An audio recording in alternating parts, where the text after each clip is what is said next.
Blanky one. Come on, party.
Merchant Pagon, welcome in.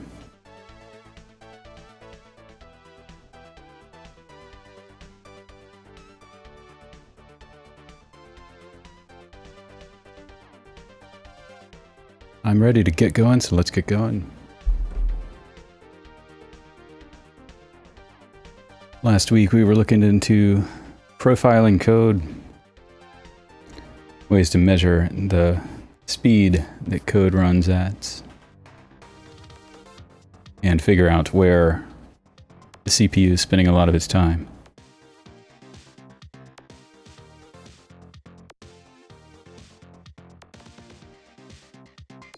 And the reason behind that is because when things are running slowly, you want to be able to see what makes them run slowly. If you can't figure that out, then the only way to make them run faster is to guess. And I'm not usually a very good guesser.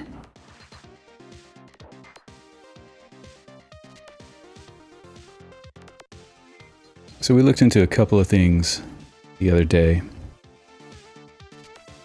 I showed this page, which I'm about to bring up.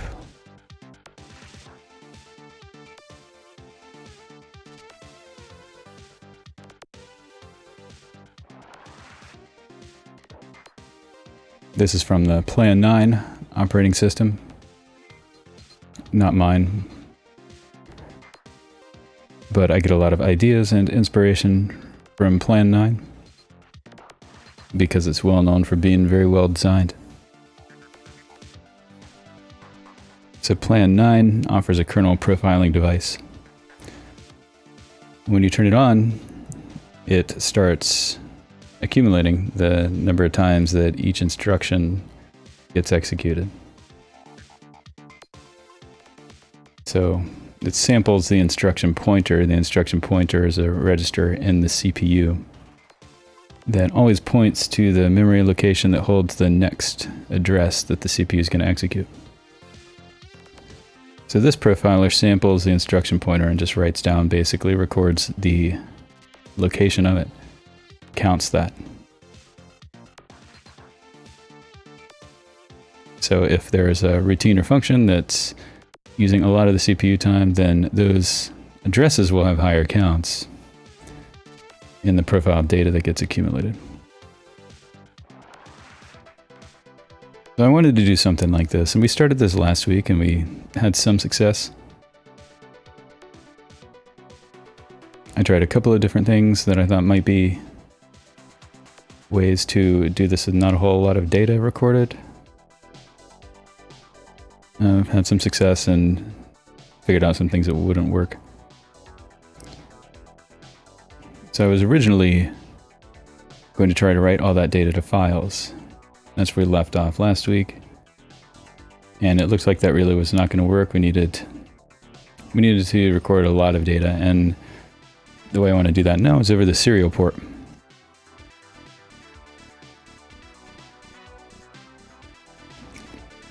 The serial port is generally what that is a port, physical port on a machine. And that's going to have a cable connected to it, connecting two devices. So one of them being the computer that the operating system's running on in this case, and the other being probably another computer recording the data. So you can do a serial port over USB cable. You can do a serial port over other cable styles. Something like this would be one that would have been used in older computers, 80s or 90s. You can still use them. The principle is the same regardless. It's called serial because you send data one packet at a time rather than multiple at the same time. So in series.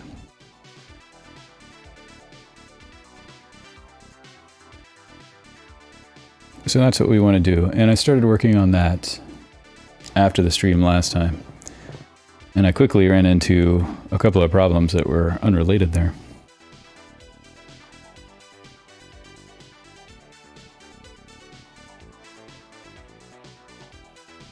So recap for anyone that was here last week, we're going to use the trap, the single step functionality of the 8088 CPU. Any modern CPU will also be able to do it in a backwards compatible way. But trap basically means that we go to some custom piece of code after every instruction, or almost every instruction that the CPU executes. So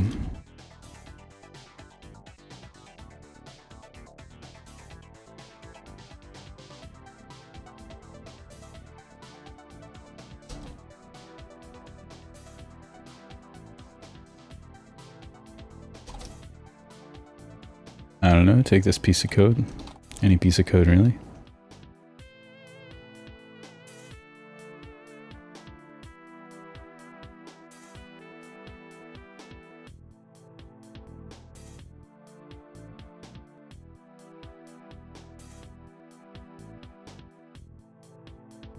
I'm going to simplify a little bit.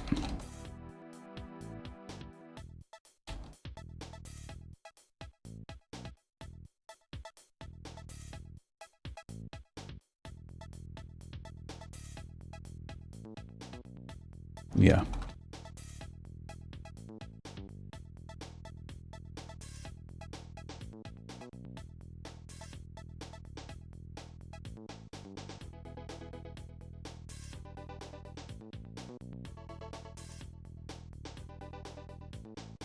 So if we run this, we're going to run this from top to bottom. The CPU is going to execute each of these instructions.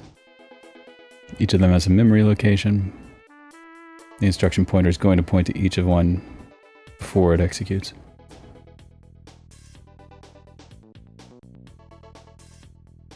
So then we have a single step function.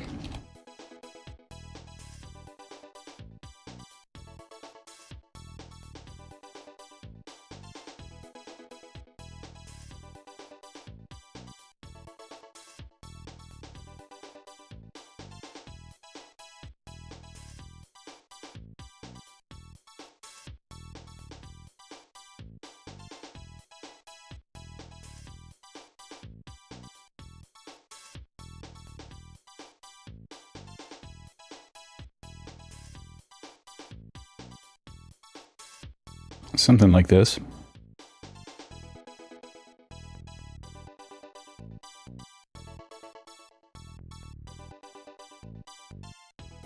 And this is going to record and send over the serial port the value of that instruction pointer in the code segment.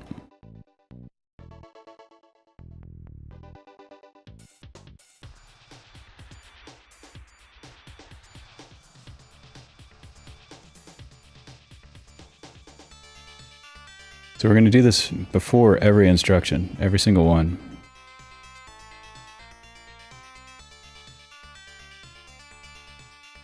So before this instruction gets executed, that's what the trap does. We turn the trap on, the trap flag of the CPU, and before every instruction, the CPU goes here instead. That's our code. And our code's going to do this. It's going to get off the stack, because when this interrupt gets generated, the return address is where the instruction pointer is. It's on the stack right now. So you take the values from the stack, and then we're going to send them over the serial port.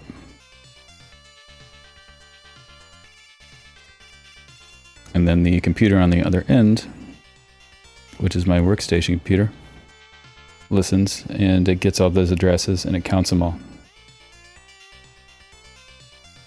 And that's how we get our profile measurements. So again, we're doing it for every single instruction. We're doing it for this one. We're doing it for this one, and so on. So that's the idea.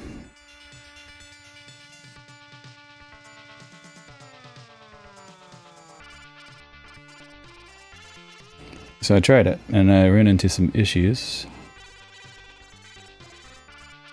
The first being that the tests, the automated tests that I normally run, stopped running when I turned the trap on for them. They would run part of the way, but then the system would hang. And it took me a little while to narrow down and understand the cause of that problem.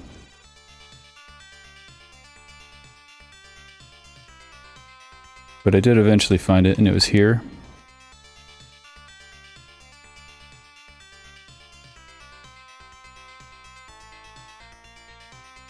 Mishra's Masterpiece, welcome.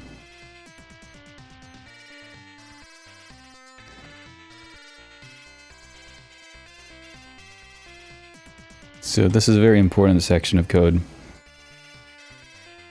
In this assembly code, there's a number of places where we switch stacks, meaning that we change the stack segment and the stack pointer from one value to another. Typically we do that when we're switching from user code to kernel code, because they run in different segments, different program segments. And it's also to protect one's memory from the other to some degree. So that happens here, switch to kernel. Then it happens here, switch back to whoever was running when this interrupt was generated. And I'll make this a bit bigger.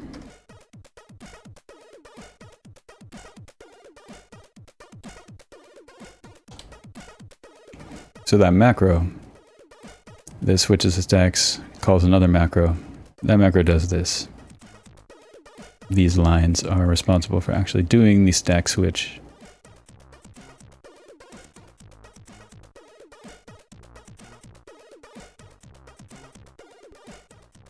Now the problem with the trap,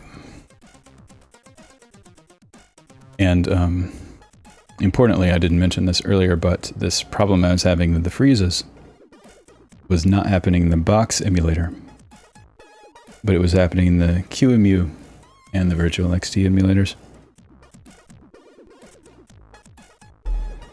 And what that problem ended up being is that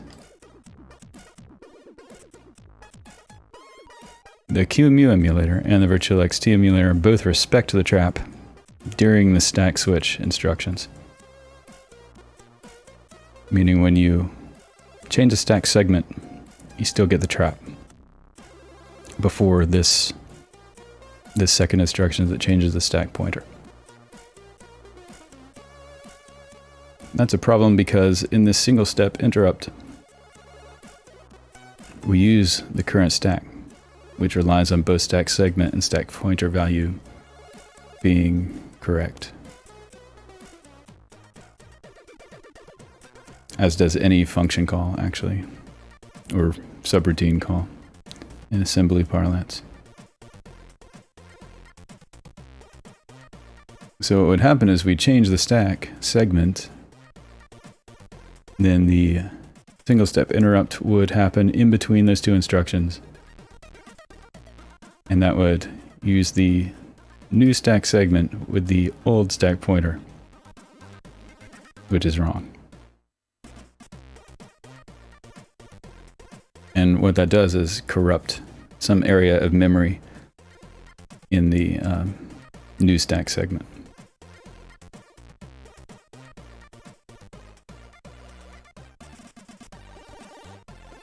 And this is kind of a well-known problem, and normally what you do when you switch stacks is you disable interrupts so that can't happen. And you see that pattern everywhere. If we go look at the bootloader,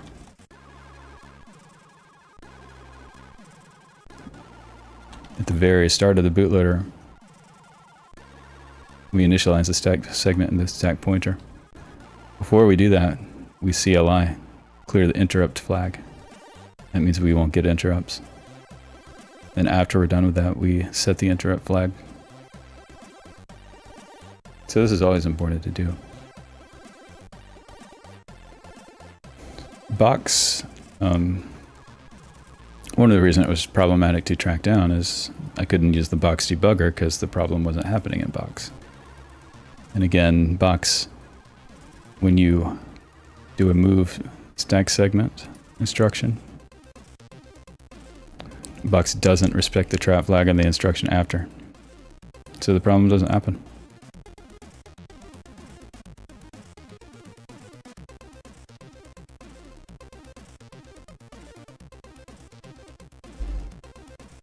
So in any event, I eventually found it. get around that problem now by checking to see if the trap flag is set before switching stacks. If it is, then we reset it during the stack switch and then put it back, set it once again after the stack switch is completed. Problem solved.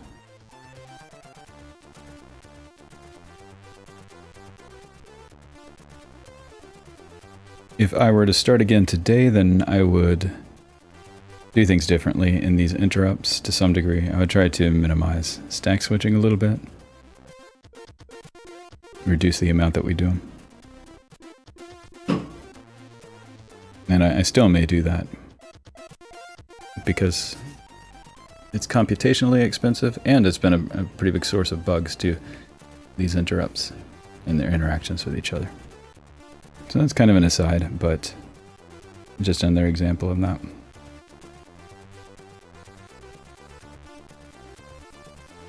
So that was one issue. That's been corrected.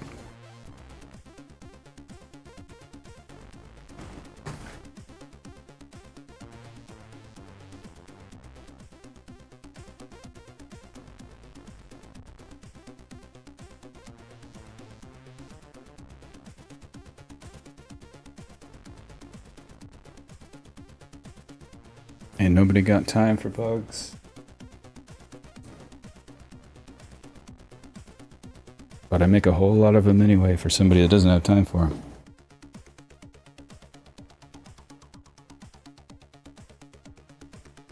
I try to get better though.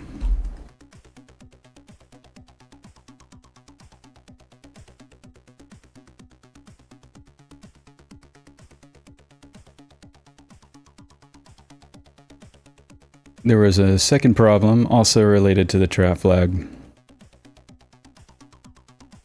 And one reason this is kind of a difficult couple of days of debugging for me was because there are at least two problems, I may be even forgetting more, unrelated to each other, both related to the trap flag.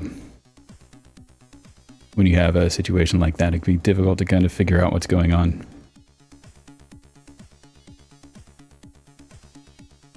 Bug bounties can be fun. I've heard that. I've never tried one.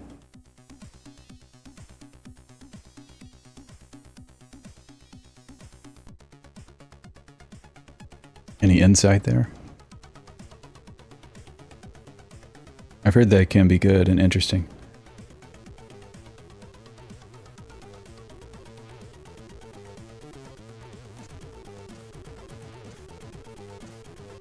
I've also heard of the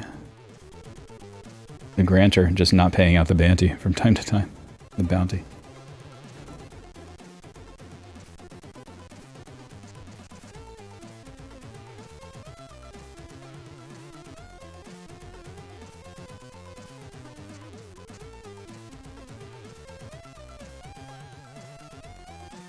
Okay, so the second problem that we're dealing with was not created by yours truly.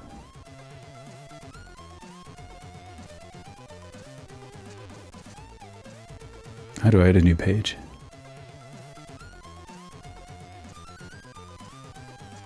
I got this new note-taking software. That might be good for this kind of thing, but gotta learn how to use it.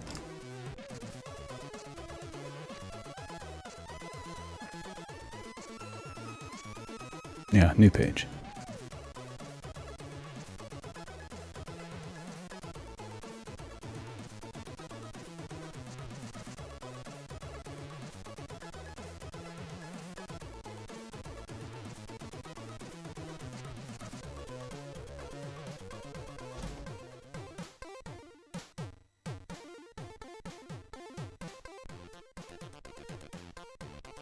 Yeah, that'd be a good thing to learn, I think.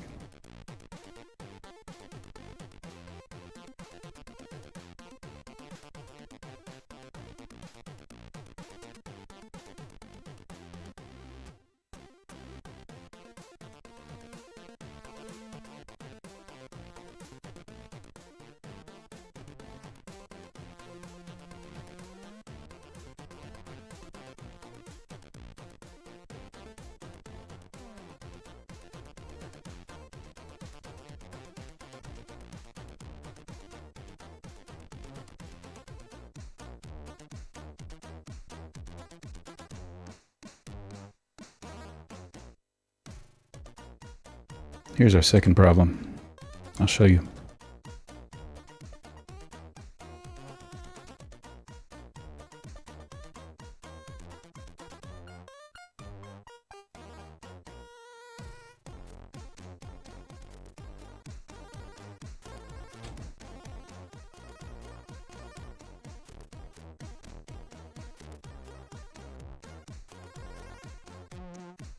All right, mistress.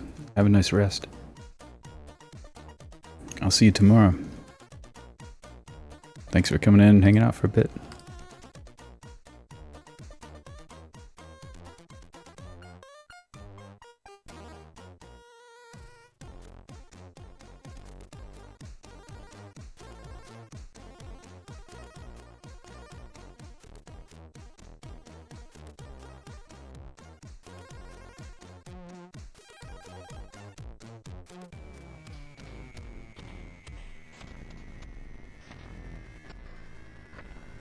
So the second problem was specific to Virtual XT.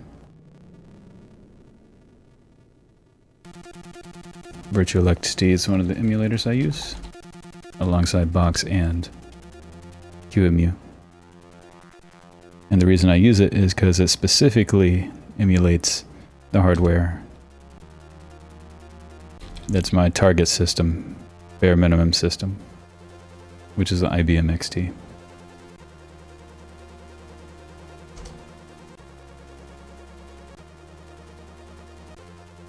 The 5160 PCXT, this guy. This is what we're targeting as the absolute bare minimum hardware for this operating system. Virtual XT emulates that.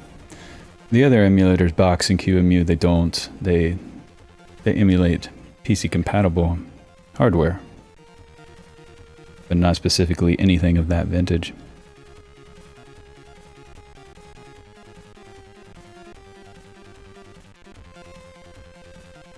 So I had another problem, a similar problem with the trap, where the automated tests wouldn't proceed past a certain point.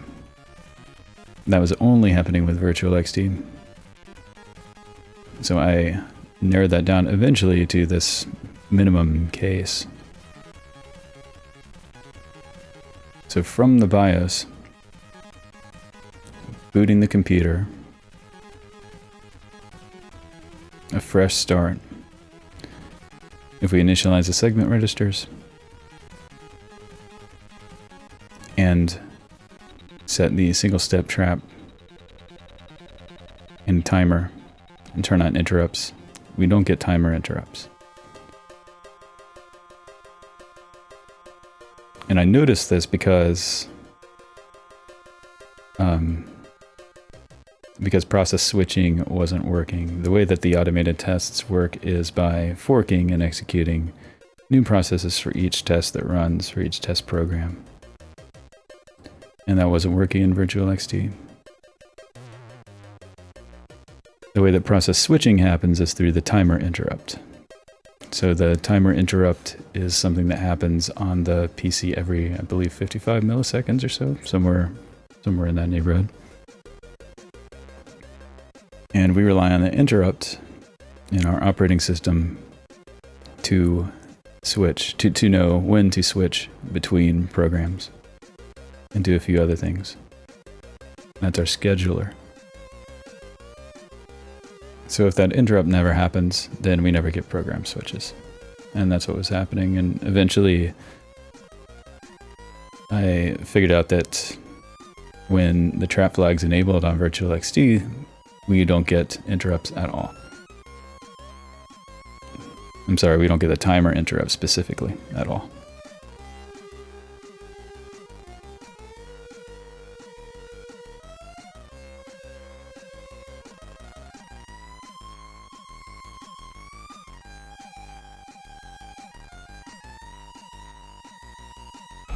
So this is the bare minimum example. We would set up all the registers, the segment registers like this. That's this code. Here, I'll outline a bit as we do this.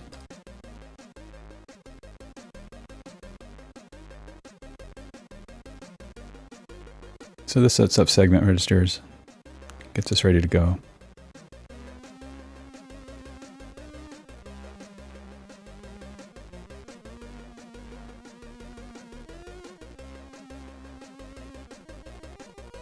And this stuff sets up our interrupts, our interrupt handlers.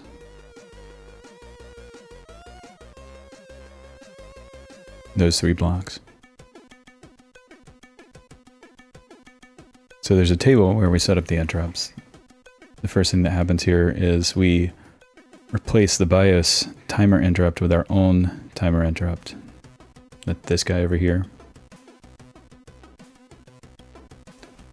And all this does is run a couple of instructions to make sure that that's happening, and then goes to the BIOS interrupt handler for the timer so that it can just do what it normally does.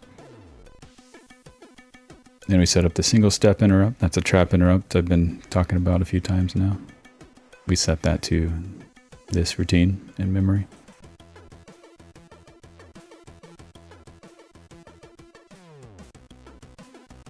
Then we turn on interrupts.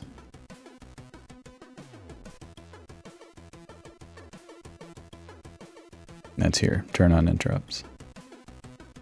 And then finally in this last block, we turn on the trap flag, set the trap flag for the CPU. Then after that happens, we just loop infinitely. So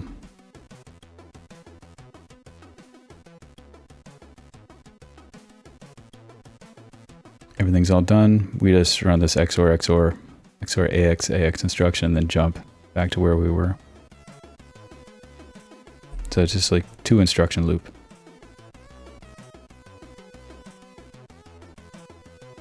So what you expect here is to have the single step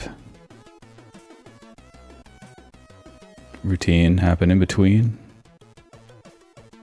like before this instruction and then before this instruction. You go to this routine and then it IRETs back to where it was. So you expect those to be interleaved with this small loop here. And then occasionally, because it happens again every 55 milliseconds or so, occasionally you expect this timer interrupt to be called.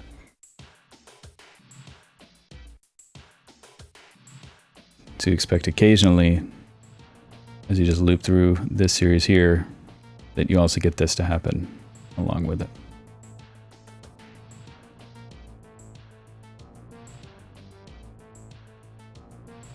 And that wasn't happening, so we would never get the timer. Everything else is behaving as normal.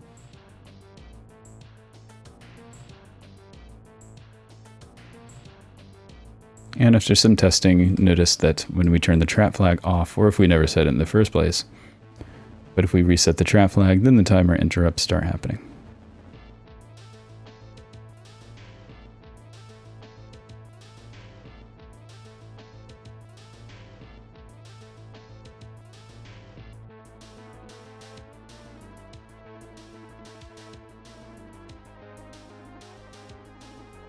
And I'll show you an example.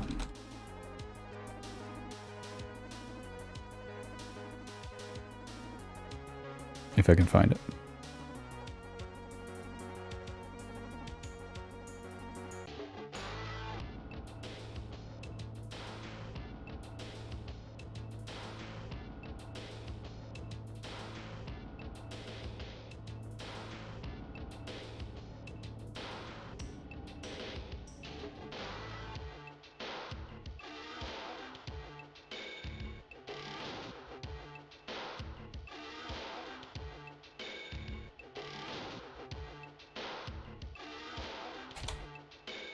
Here you go. So this is from another emulator called Marty PC that I've been looking at a little bit,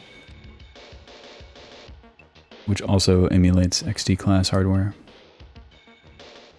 And Marty PC does what I expect. So you can see this is just an instruction trace, a log file written by Marty PC, and it's not the entire thing. It's an excerpt of what, is interesting for this discussion.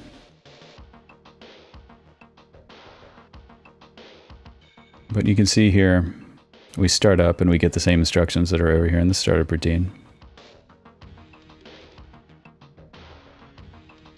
We turn interrupts on, And then we set the trap flag. That's here. So now we're initialized here. Now we're here. So we're at the loop here on the bottom.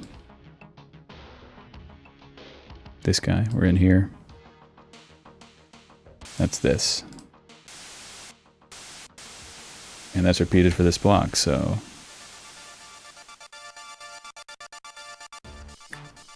This is what I'm talking about. This is what we expect. So we get the XOR instruction. And then jump instruction. And then we get the single step interrupt. Then we IRET from that interrupt, return from interrupt, and then we repeat XOR jump. So it's a loop with the single step routine interleaved in there. So this happens, you know, thousands of times or whatever, and then after that, again with Marty PC, we do see that we finally end up inside the timer interrupt that we set. That's this guy.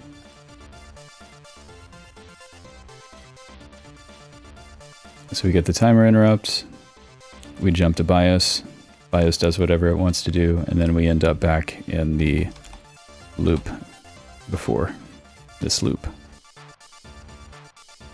So that's what we want, and that's what we expect there. So it seems to be a bug in Virtual XT. I spent so much time investigating this kind of thing this week. I didn't actually look into the Virtual XT code this time. I just sent it. I sent a report upstream. So we'll hopefully have a fix soon.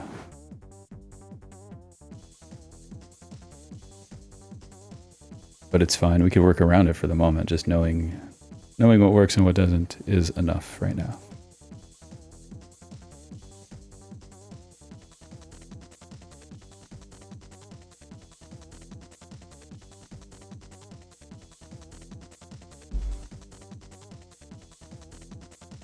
So this is good. Are the immediate issues out of the way, and we can focus now on profiling again. And I finally did get back to it today. And worked on it for some time. And I have a start, a very rough start on it.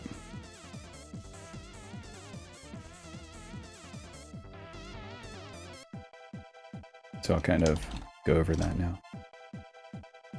And by the way, I sometimes forget to say this, and probably don't say it often enough, but if anyone has any questions about anything I'm saying, please don't be afraid to ask. I'm fine at any time stopping and going into detail on anything.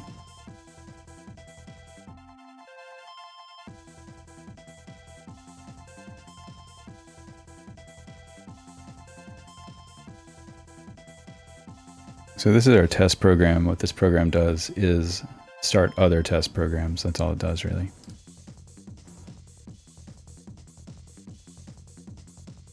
And I'll run it and show you. Before I do that, I'm going to make a couple of copies of files.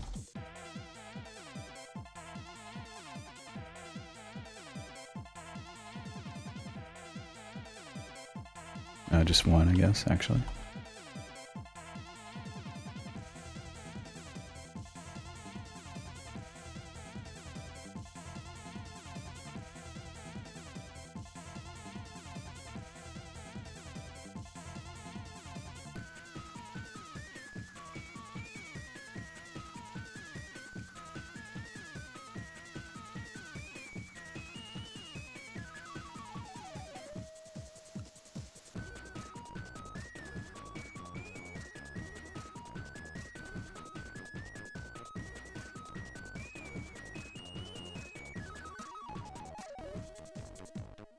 So this is our test program. So it starts and then it forks and executes other programs. So there's several different programs that are involved in implementing each of the tests. There's a few reasons for that. So this main program runs them all, collects all the results, the number of failures, and then reports that at the end.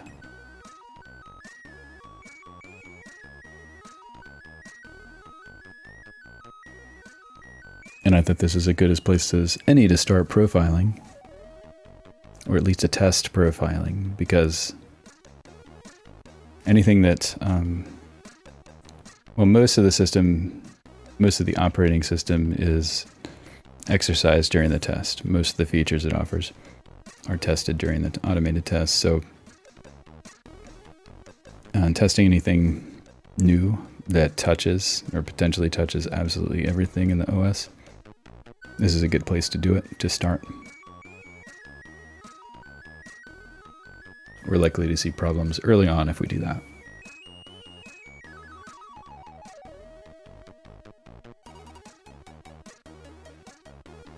And another reason being that some of the tests run pretty slow on Virtual XT. They're fairly fast on Box and QEMU, again, which are implementing a much faster hardware than that baseline target platform. But they're slow on Virtual XT, so that it is one of the places that I want to profile and improve performance of certain places first.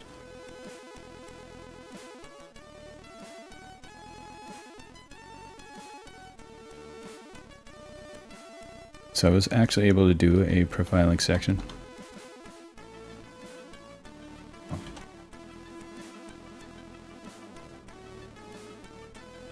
Give me grab the mouse there.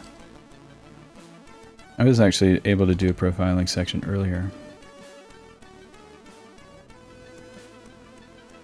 Prompt enable, so there's all profile enable does is set the trap flag, so it sets a single step capability to be on. So then we have the single step interrupt.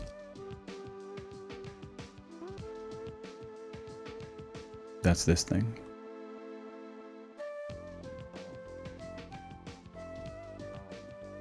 So when we turn the trap flag on, this routine it gets called through, generating an interrupt before every instruction.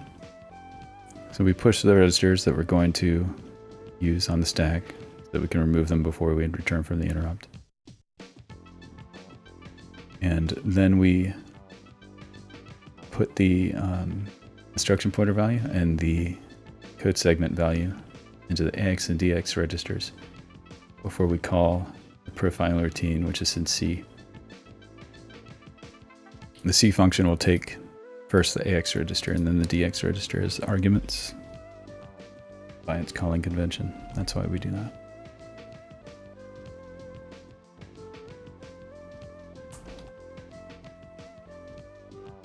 So just to clarify that point, this is the step function that we're actually calling. We're calling a C function from the assembly language routine here. The C function expects two arguments, both unsigned 16-bit integers. One is IP, one is CS. So moving the IP and CS register into the AX and DX registers are how this function gets its arguments.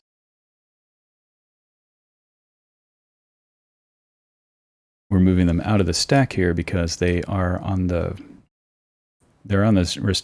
stack as the return values for the interrupt. So you have all these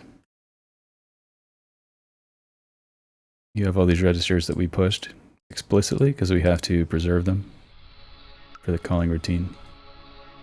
And above that on the stack, the CPU has pushed the instruction pointer and the code segment value. And we're pulling that out of that location on the stack.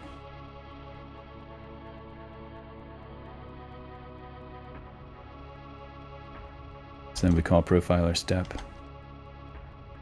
And I had experimented with a bunch of different approaches last week to collect values and then as a group write them. So maybe collect like 100 samples or something and then write them. And we'll probably do that again because what's happening right now is very slow. Just sending them one at a time, but for testing purposes, for just a rough draft, what I'm doing right now is just every single instruction, write the instruction pointer and code segment to the serial port. It's very slow, but it seems to be working. And again, ultimately, for the second pass, we'll probably collect, say, 25, 50, 100. I'm not sure the exact number. And then send them as a group over the serial port. So buffer the data sent. Because the serial port is fairly slow, somewhere between probably 50 and 130 bits per second.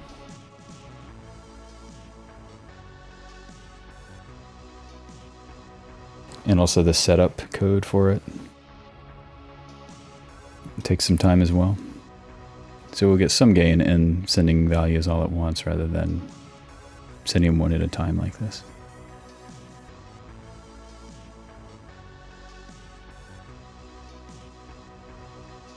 But in any event, this seems to work right now. I see no issues so far. When we run this, you'll see the speed hit that we take for profiling.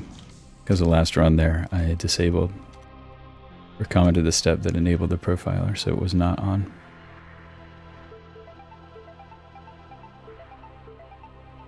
Oh, I should mention this also.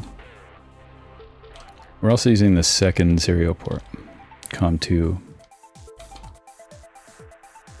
The reason for that being that we use COM1 already, the first serial port for logging. So the text that goes to the virtual machine console also comes to the serial port. And that way we can copy it into files or put it into a text editor and process it, search for things more quickly if the display breaks in the console in the virtual machine. Or the display isn't working in the first place due to some bug. Then having the text output is nice. Problem being that if we start putting in binary profile data, just numbers, instruction pointer and code segment, that gets interleaved with this and we have to start sorting it out.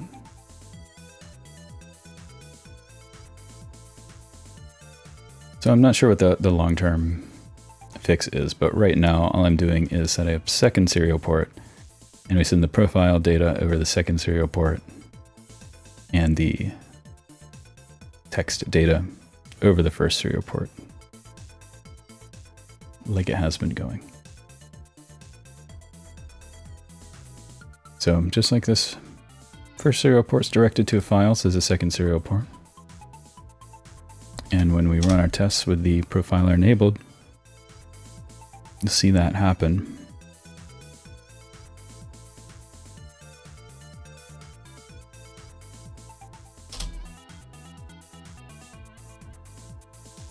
So there it is. That looks like some loop.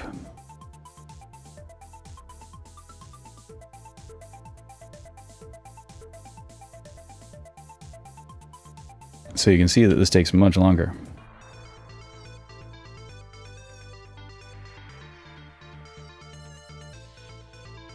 And that's expected, because before every single instruction, we're now running a routine with several hundred bytes of instructions, probably.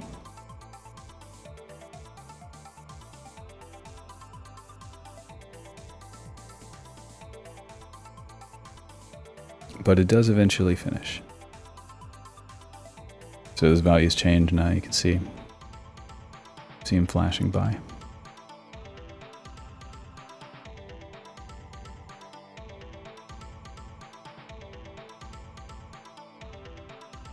Zero Alec, welcome in.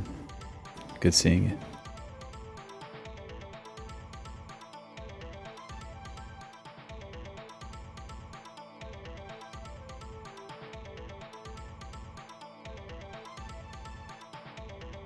Today I'm doing a stream on the operating system that I developed.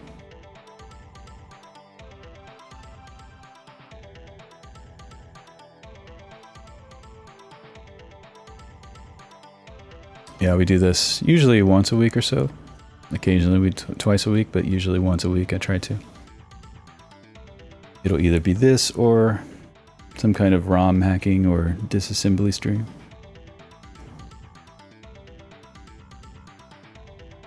Questions are always welcome.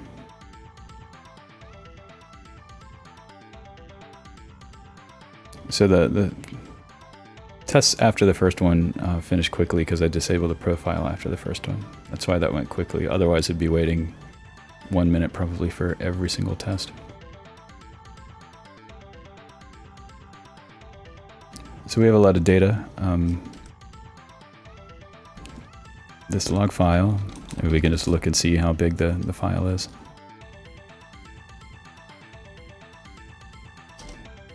Six and a half megabytes. That's how big the profile sample file is.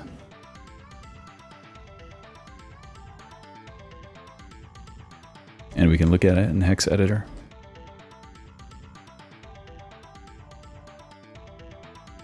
So right now it's very simple. It's just the instruction pointer, then the code segment for every instruction. And this is little Indian. So that means code segment is 30DE. Instruction pointer is 5060.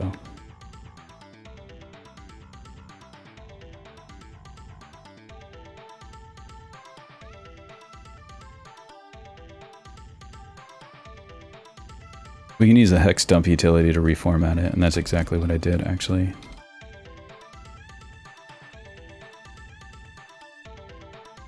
Into this. So then we just get one line per instruction pointer value.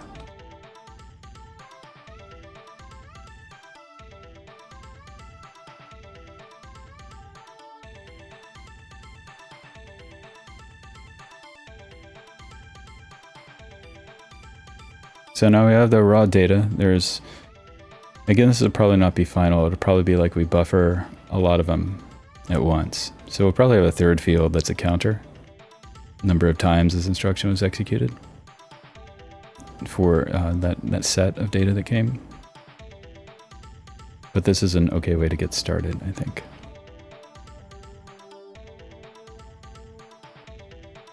So we got a couple of immediate next steps here, I think. The first one being getting the counts. So if an instruction happens, say the same instruction happens at the beginning of the file, then it happens at the end of the file. We can't get any information from just looking through the file with however many thousands of lines.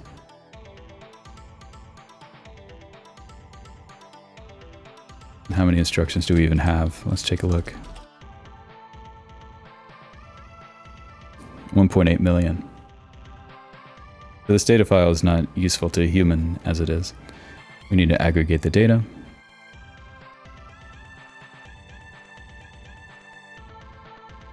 Oh, but you do some programming yourself, Zero Elect? That's cool.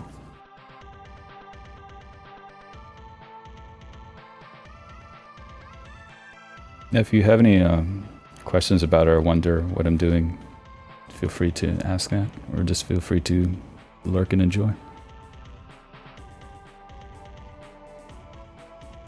This is the first time I've ever done anything even close to this big, probably, and I've been working on it for a little over a year now.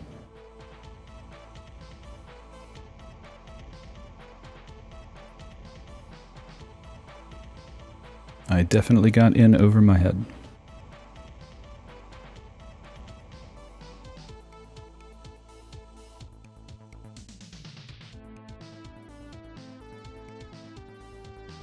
So backing up again, why are we doing this in the first place? We're counting the instruction pointer and where it goes, and we're doing it so we can profile code, so we can understand what's moving quickly and what's moving slowly. Generally, there's a correlation between the number of times an instruction is executed and how long an operation takes. That's not all there is to it, but that's a fairly big part. If you've got a loop that's happening a whole lot of times, then that count of the instructions in that loop is going to be pretty big. At least that's what I'm hoping is going to be the benefit that we get out of this. So besides looking at the counts for each instruction, we have to know what it is. And DE50 5230 doesn't mean anything to me on its own. We need to know what piece of code it is. We've got some of that information. So the Watcom C compiler generates these map files that tells us the address of different functions. So here's main. So if we go back to test all C, here, main function, where the program starts. And that's this address, OODE 005D. And it gives us this information for every function that's linked into the file, into the program.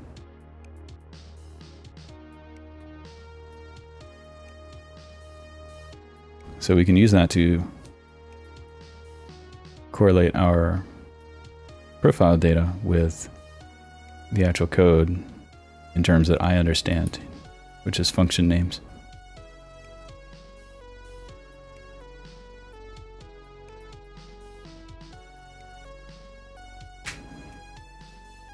So I started to work on that.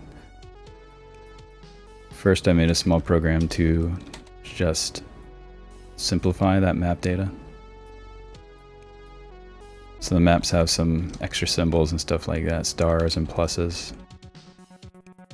Some extra data like these module notifications, dividing them module by module, and then header and footer and stuff like that. So what I've done so far is write a program to remove all that stuff and just give us addresses and function values.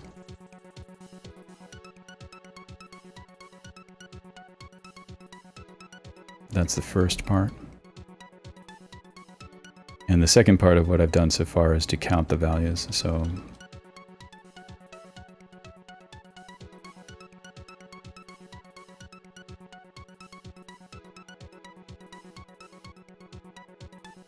this is what I was working on right before stream.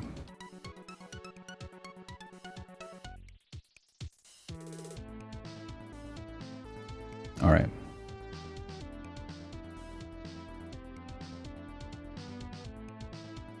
So the goal of this is to do a couple of things. First of all, count the records. So again, if we look at the beginning of the file,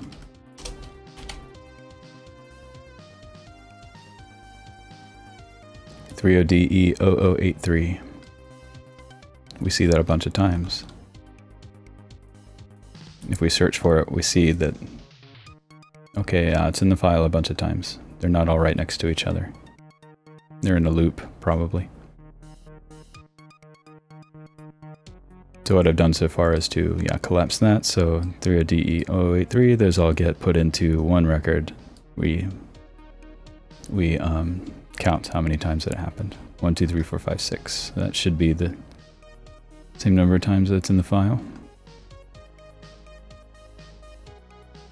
And then the second thing to do there is then correlate it with its location, whatever function it's in.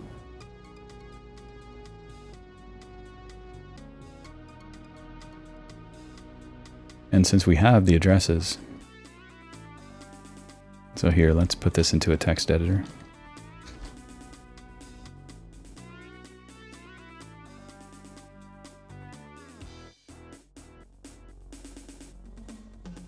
Stand by. Let's connect our text editor to the terminal.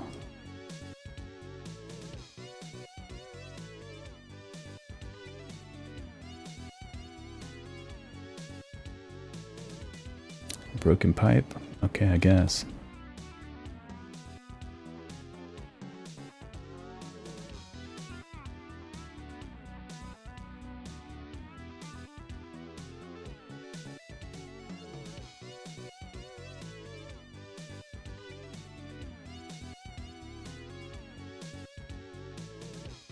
Okay, fine.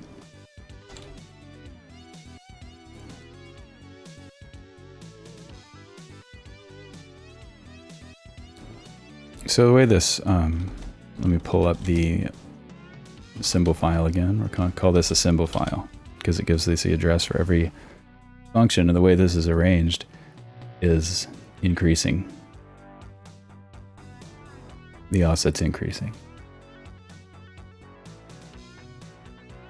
So it's implied that the main function starts at segment OODE, offset 005D.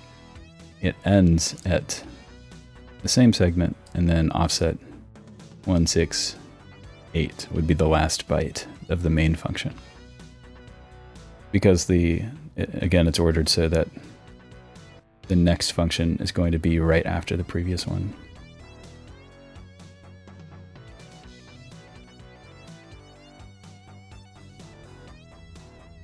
So I've accounted for that in this program that I'm kind of prototyping to work with this stuff. And you can see that begins at 005D, ends at 169. Then mvec new starts at 169, ends before 1BA. So we've got that. That's good. So that means that any instruction with instruction pointer in between these two addresses is part of the main function. So now we're getting somewhere.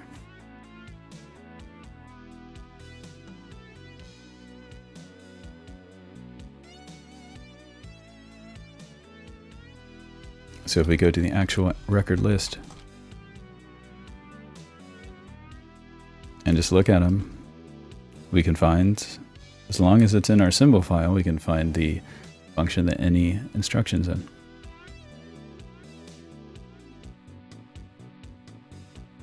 So let's try it. 30DE 5060.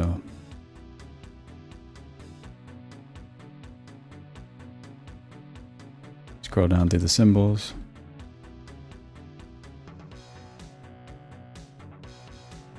.505B to 508C, MSys exec.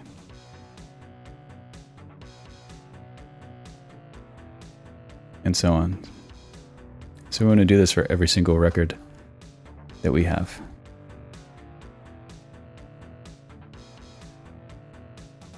And there may be other ways we want to look at it too. But that's the basics of it. And if we can just sort it out by function, so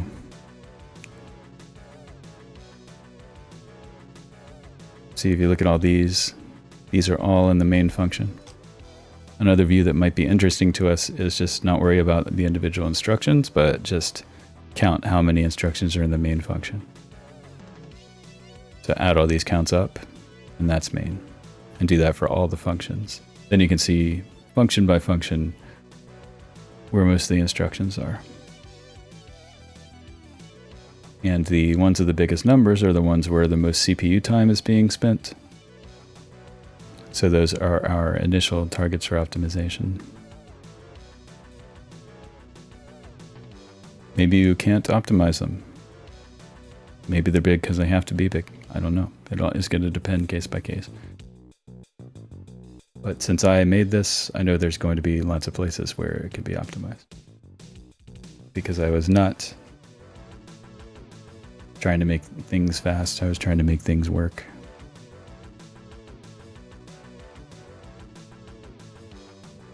So I'm going to take a really quick break here. 3 minutes, 5 minutes, and I'll be back. And we'll work on this program a little bit. See if it can give us a nicer view of what's going on here.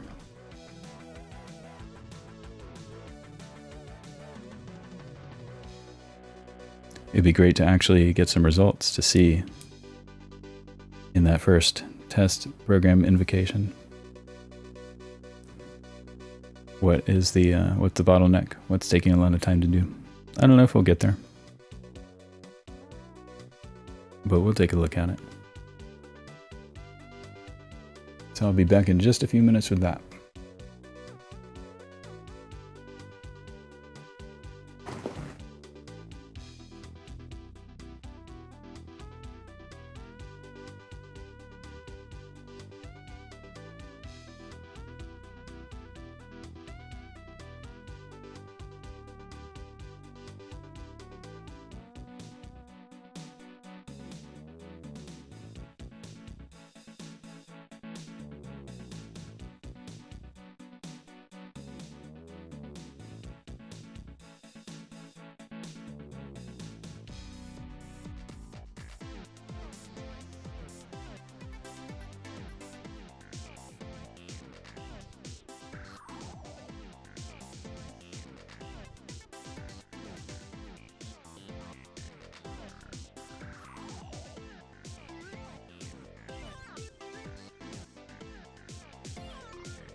I have a good idea of what the next two things that I want are. First of all, to format this a little bit better, we want the name of the function to be on the same line, probably, as this record. And right after that, probably what I just mentioned, where we actually aggregate the number of instructions per function. That's the most useful, immediate thing that I can think of. Maybe as we do this along the way, we'll figure out something better, something more important. I don't know, but let's try this first.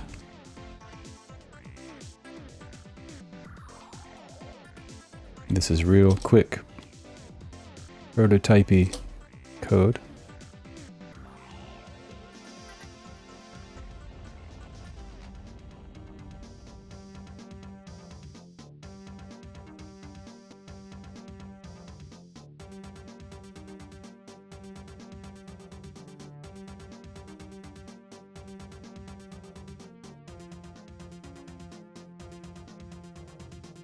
So what we're doing so far, we build this list of symbols and their addresses, and then we build a list of records and their addresses, and then we match the two up together.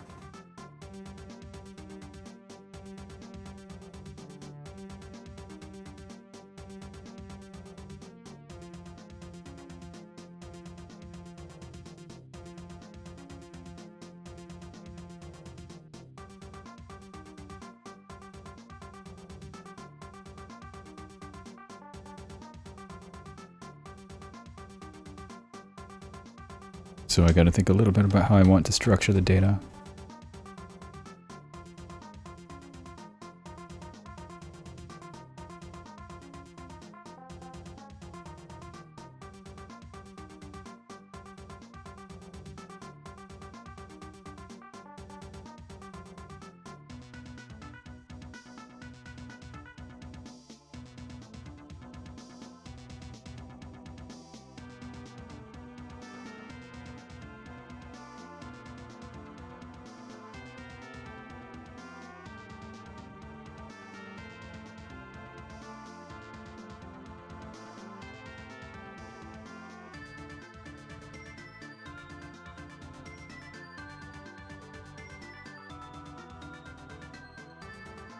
We could store the function name in the record itself, for one.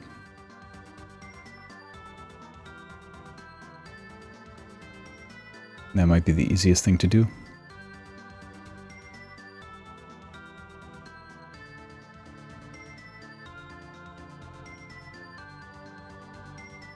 Let's go ahead and start there, I guess.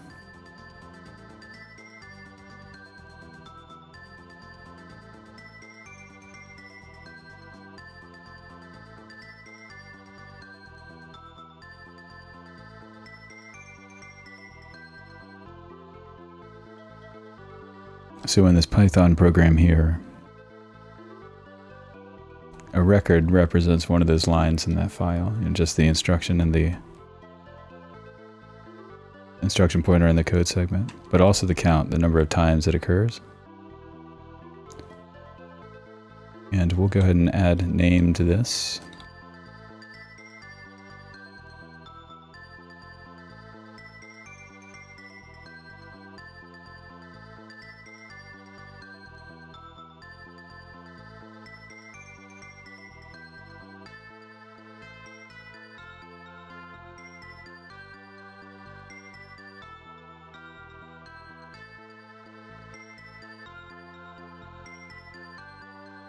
So by default, the record won't have a name,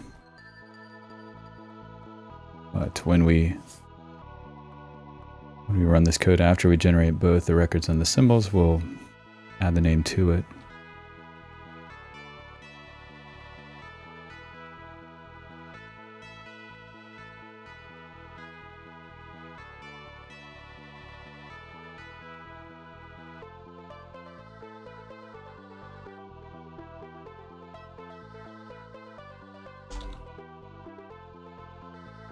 We're looping through the different records and symbols. Let's use record as a variable name instead of I.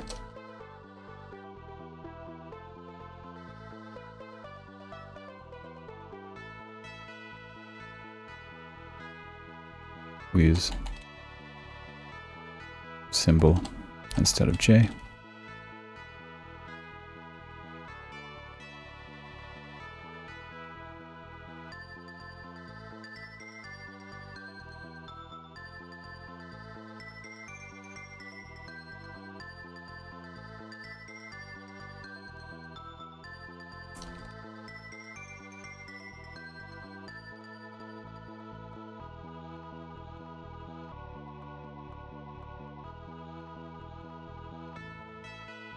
Symbol name.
Oh, I'm changing the wrong thing.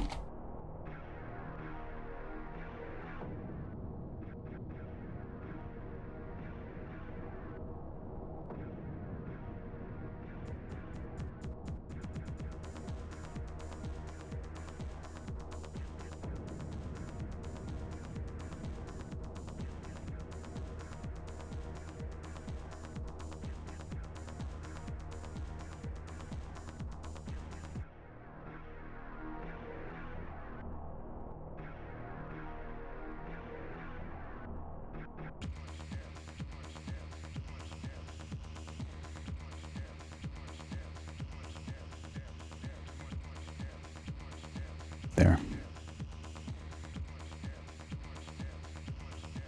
So now we got the name inside the record. We could do an aggregate count.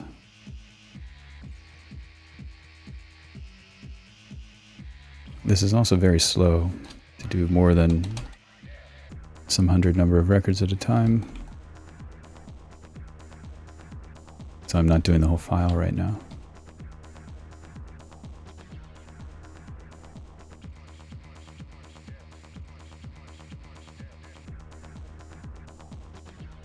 Let's do 10,000 records right now.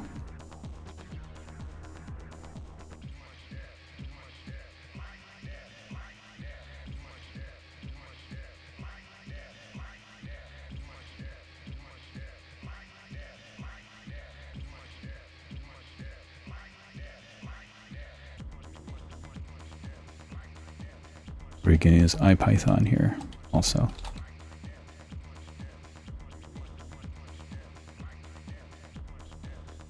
Or maybe not, because I don't want to install that right now.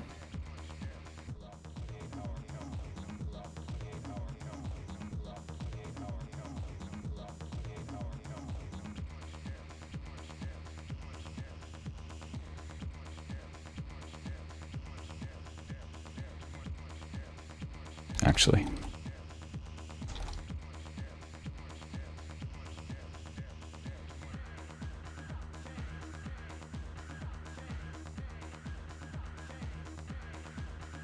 Okay, that's fine. We don't need IPython at the moment.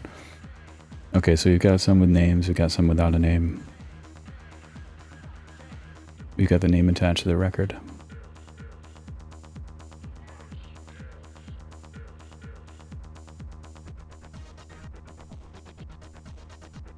So we want a kind of grouping by name.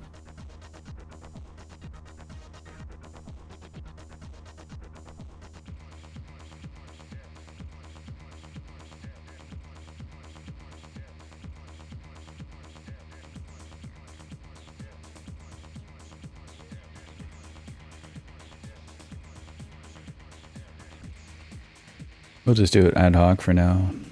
I'd like to be able to select this stuff like database style, SQL style. So we may look into that at some point, but we'll just do a couple of functions to go some one-off counts.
So we'll have it count by name.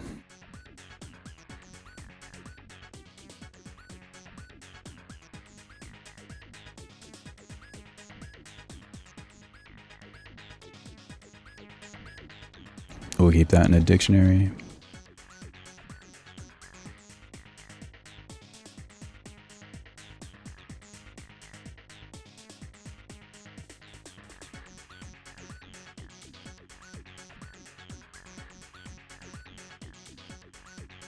Iterate through all records. If the name's already in the dictionary, update the count. Otherwise, add a new record to the dictionary.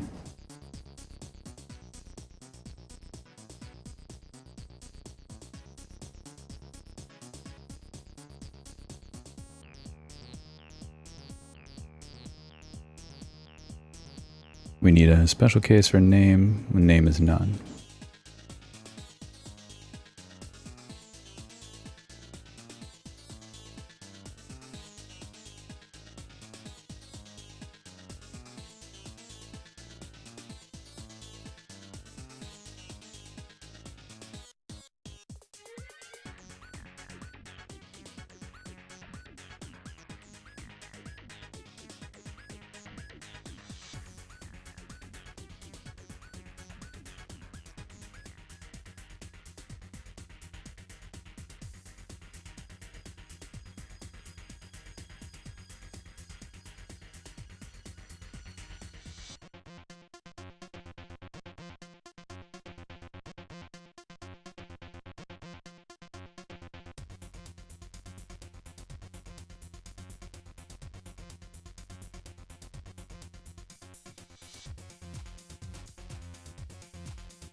This won't be a member results.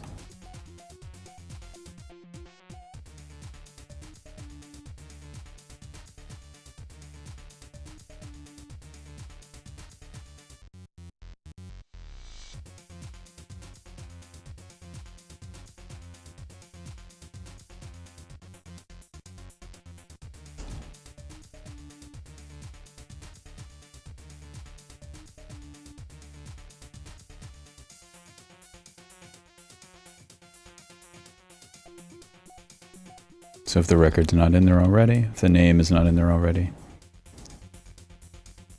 add it.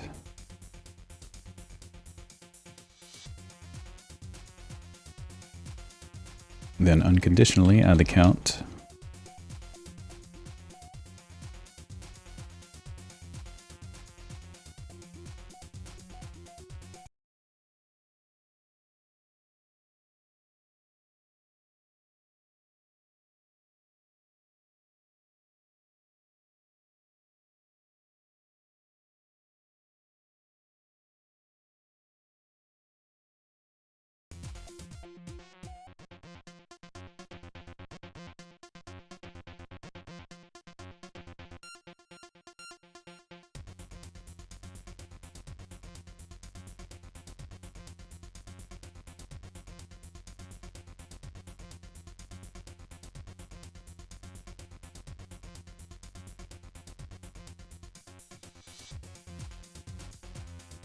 This looks like it might work. Let's try it.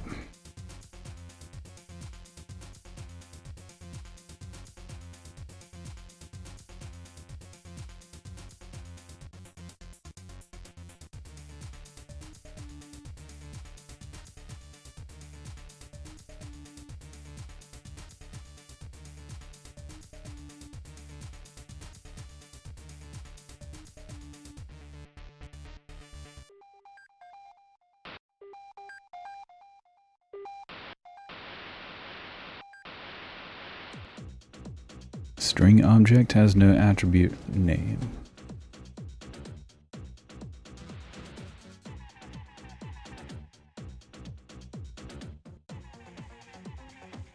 Records is not a list. It's a dictionary.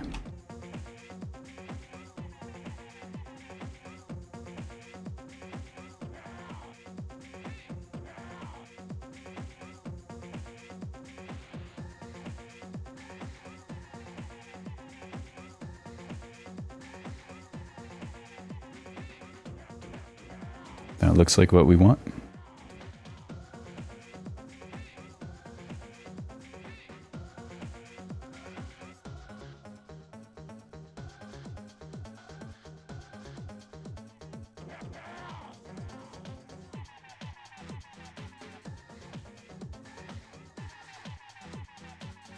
Now there's a lot with none. And those instructions are probably in the kernel. The symbol file that we have only has the symbols for the test program, test all.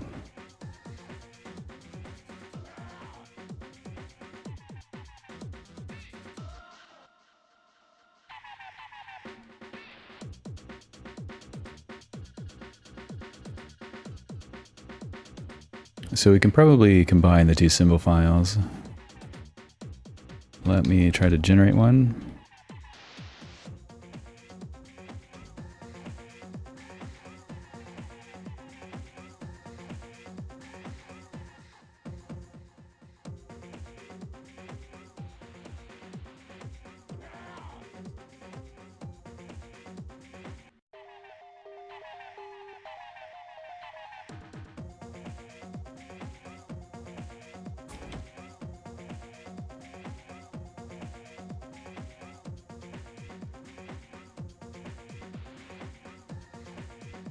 That's fine.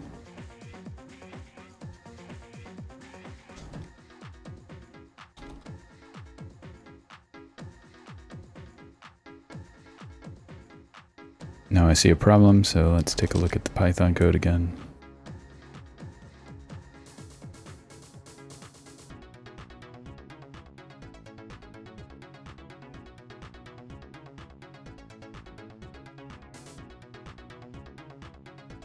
Where do we specify base?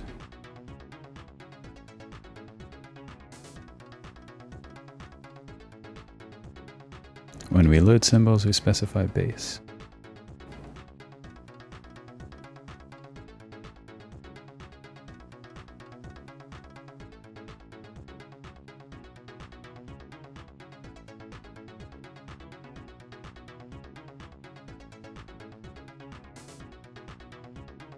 So what's going on there? Let's take a look at the map again. Again, this is the Watcom map.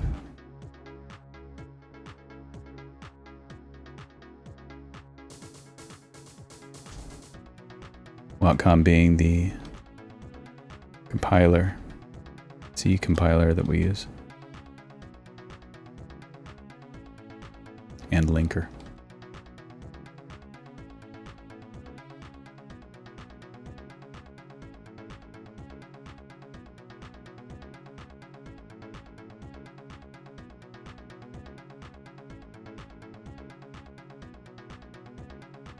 So looking at the test map. So Watcom, when it does the linking, it assumes a base address of 0, segment 0. It assumes D group starts at 0. There might be a way to change that, but it doesn't matter because we don't know at build time what the address is going to be.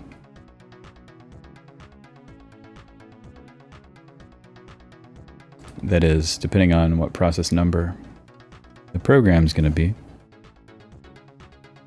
our D group might actually be there, or it might be at, say,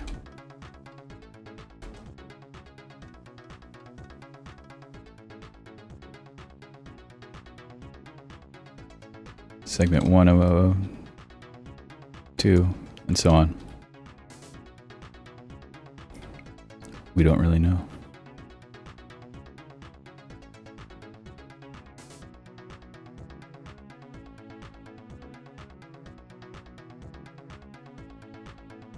So the symbol files come in without that information. Then when we actually take the profiling measurements, we do know the code segment.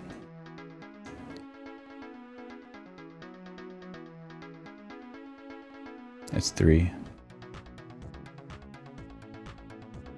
So I have a base in there in the Python program where we can just put in the code segment because it's known. If we have them from multiple locations, we have to figure it out. Probably the profiler is going to have to... I'm not sure what it's going to have to do.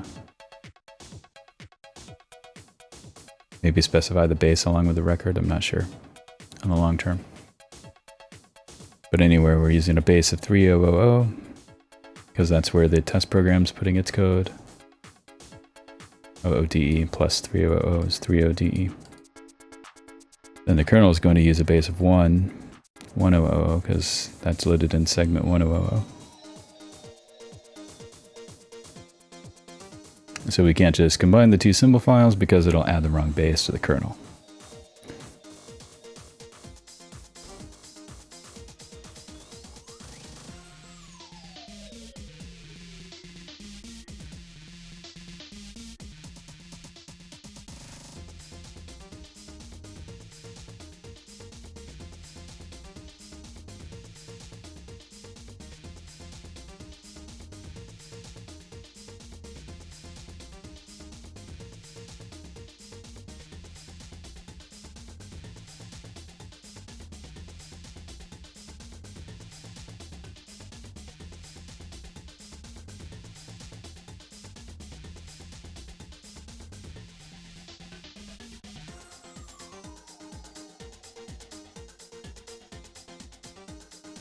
We could take in an extra argument for every file that we use and specify the base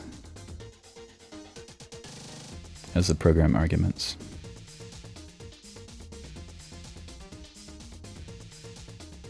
At least on the short term, so we can do something like this.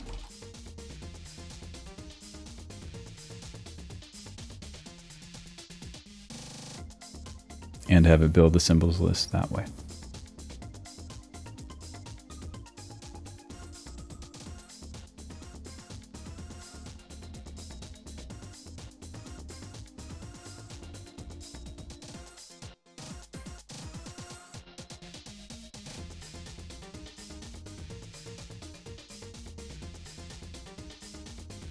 So let's try that. Now we've got the symbols from file. We probably want to make a symbols add from file to add on to what we've already got.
So now the first argument to the program will be the records file. Then the rest of them will be a symbol, base, pair, argument pair.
Not quite sure how I want to handle building the symbols.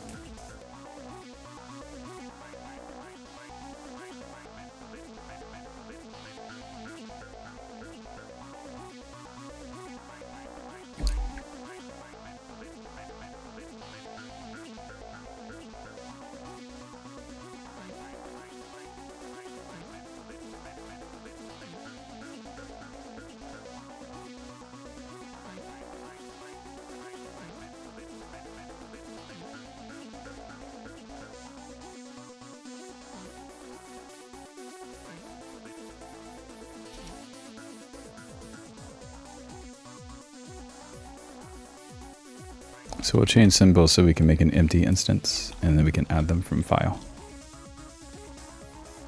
Then we can do that twice. Once for each file that's passed in.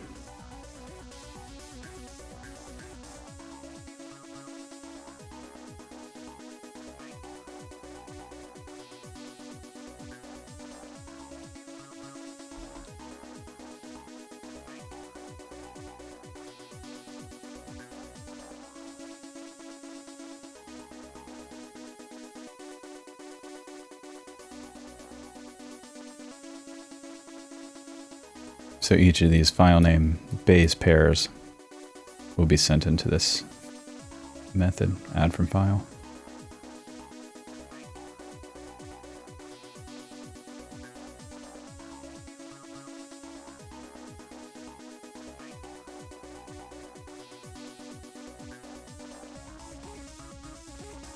So now our constructor pretty much stays the same, I believe.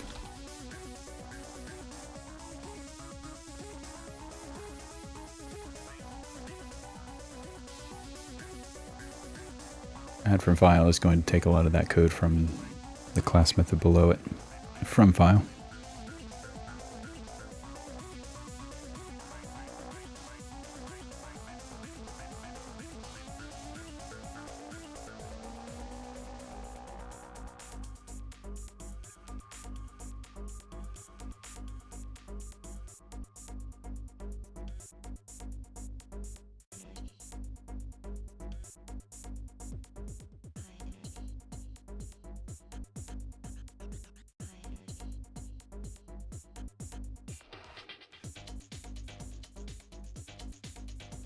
So how do we merge two dictionaries in Python? I forget.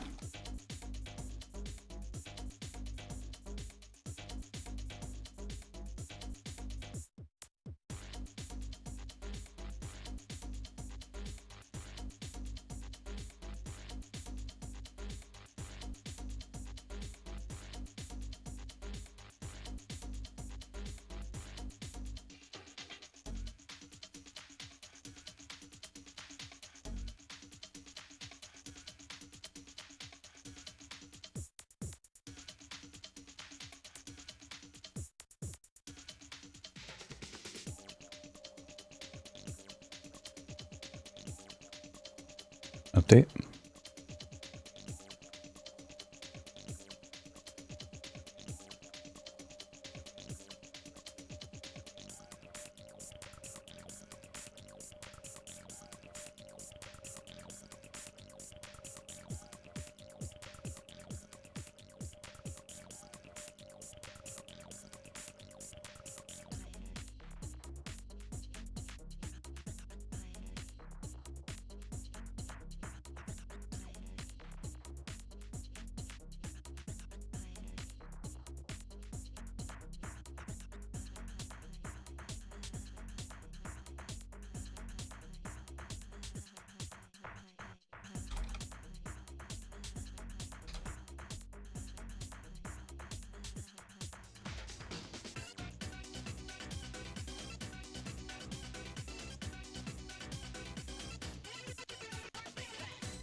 So we were constructing the symbols instance, now we're not.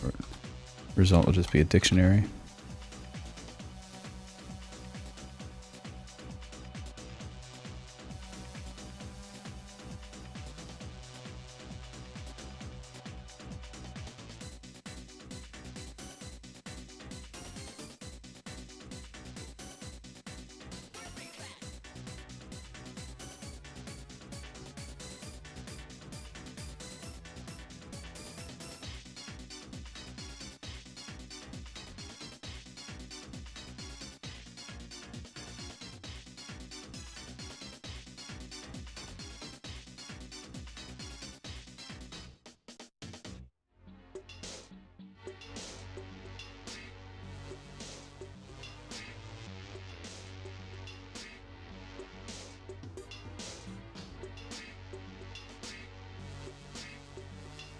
We got the first symbols, but not the second.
Okay, let's take a look at what we're getting here.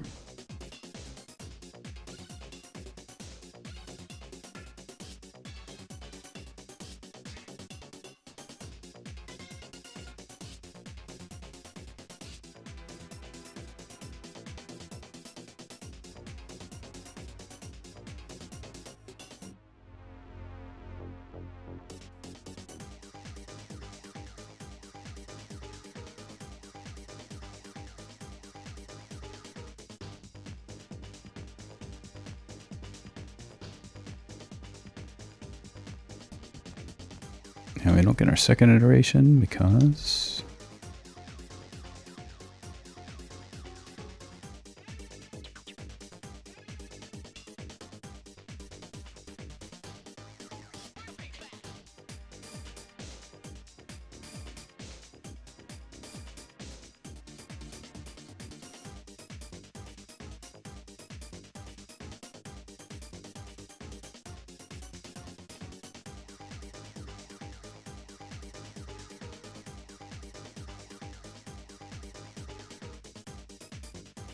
Oh, I actually want to go all the way up to 4.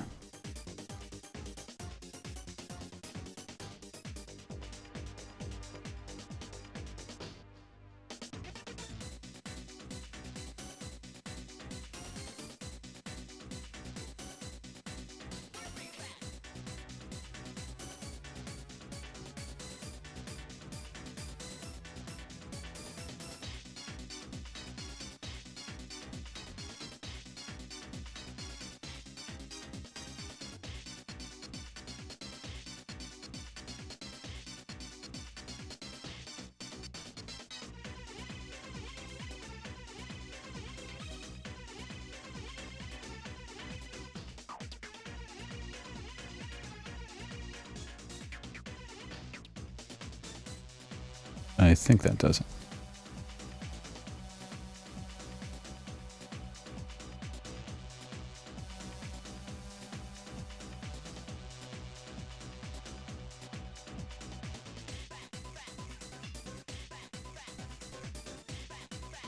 Only thing being our base is actually 0.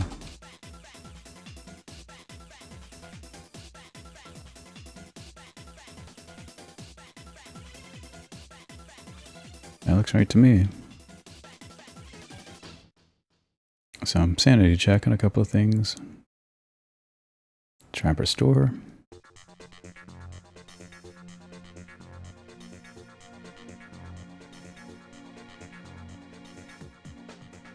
We'll need to fix that with the last symbol.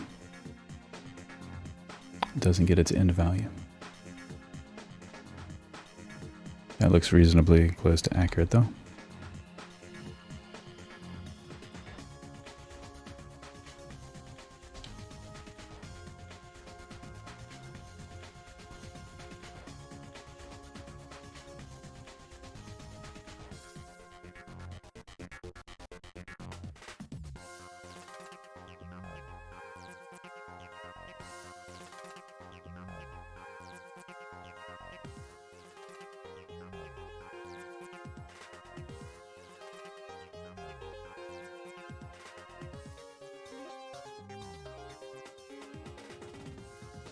Great. So, do we have any none? We have 439 and none still. So we got to account for those. They may be, well, who knows where they are. We'll check. Summon heap allocation. Lots in BFS format.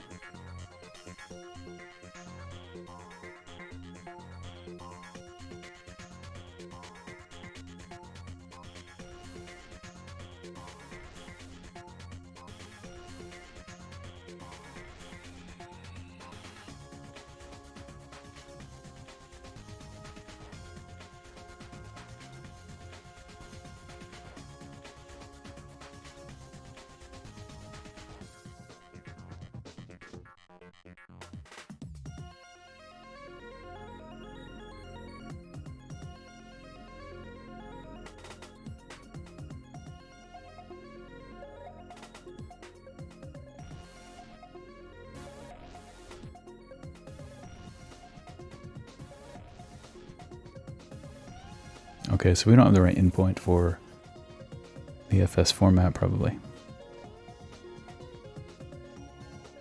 We don't have the right ending address, so I'll have to figure that out.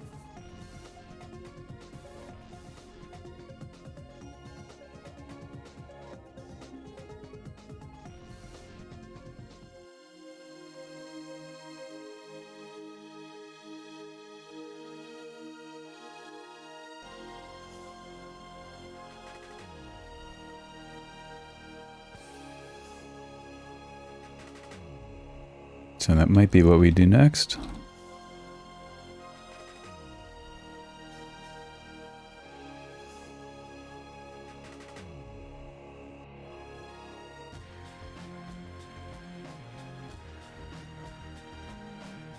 Yeah, let's do that next.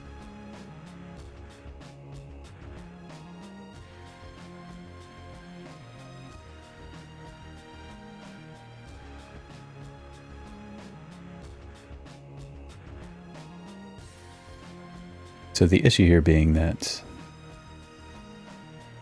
this code assumes that each symbol, the next one, is going to be right after it in memory. And that would be correct if int data start was right after VFS format in this file, but it's not, because it goes module by module instead.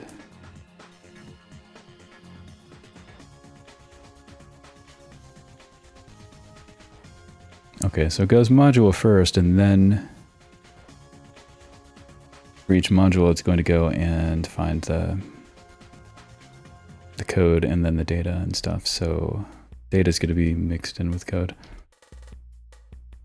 We can handle that just by pre-sorting it, I think.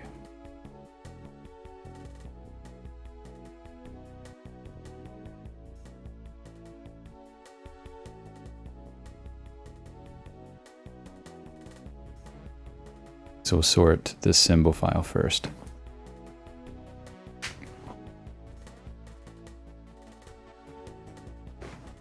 I'm going to add an assertion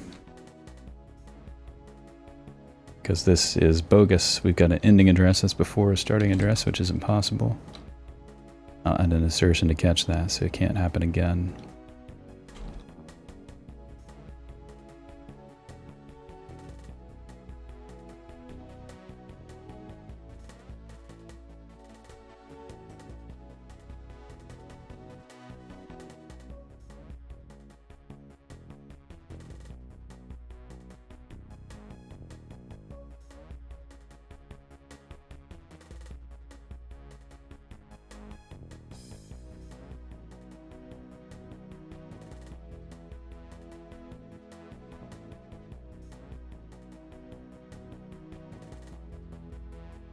Okay, and then we fail when that happens. So let's pre-sort the symbol file.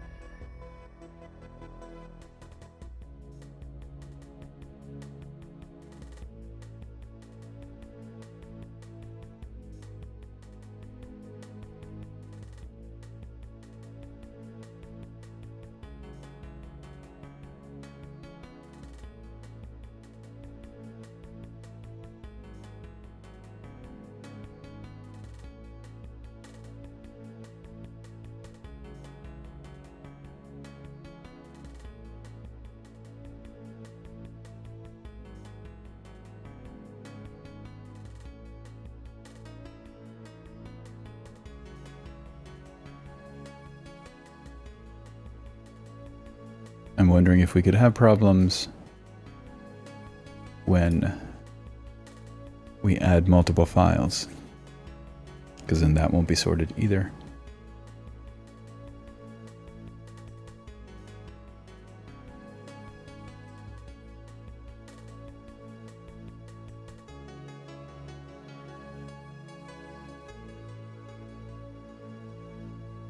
Probably not.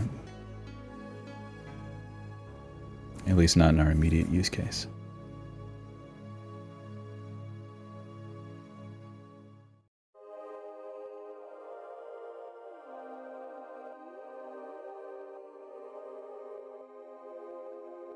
So how are we going to sort? We can probably use sorted. There's a sorted function, right?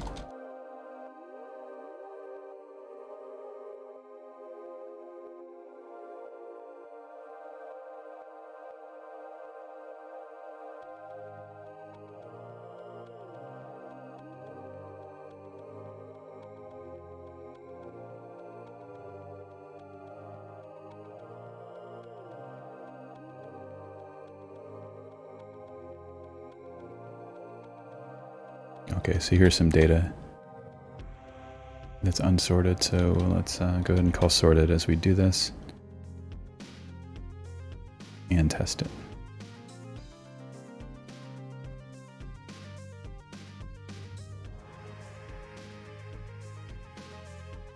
And just quickly, we'll do it as we read the lines.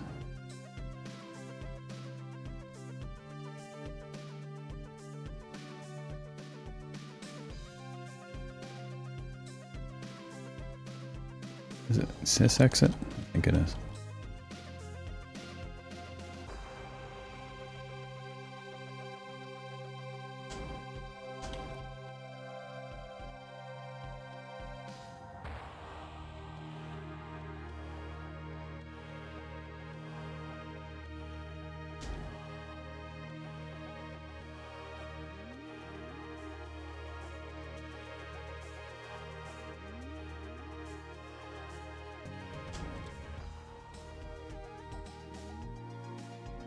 Okay, so we're unsorted right now. Let's go ahead and sort. I think by default it may sort alphabetically ascending, which is what I believe we want here.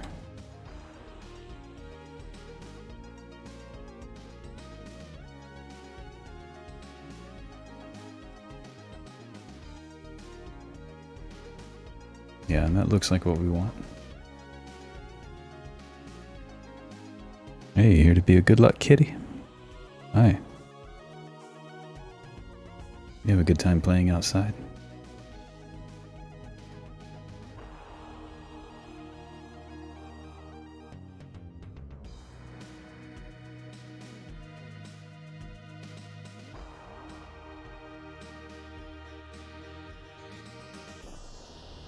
There we are, we're sorted.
We want to ignore these data items. We don't really need them in the symbol table.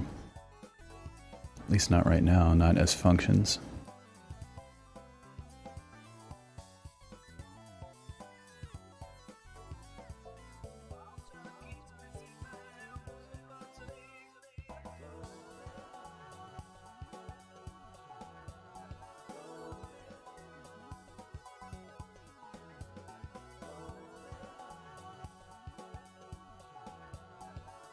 So we're probably going to need a way to tell. We're probably going to need to bring in like some specifier for what's a code segment and what's a data segment.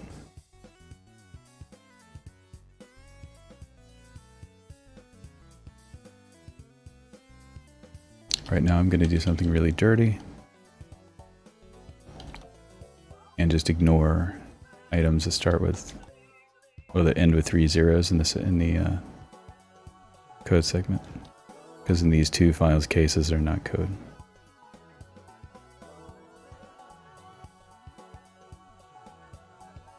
And then we'll probably add some sort of header to the file to specify that information.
Okay, that gets us out of trouble for the moment. Not permanently.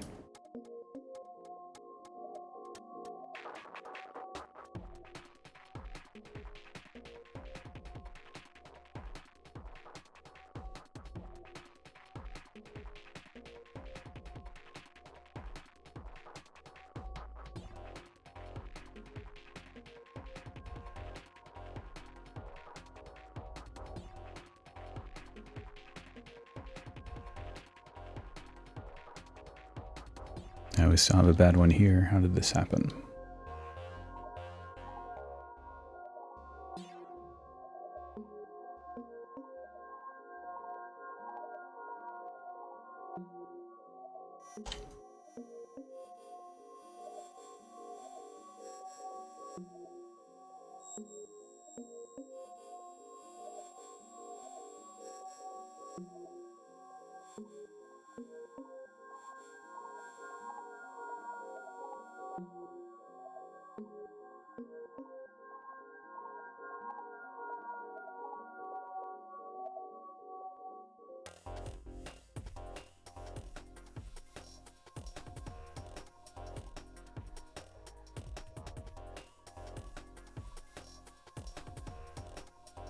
Because end is the default.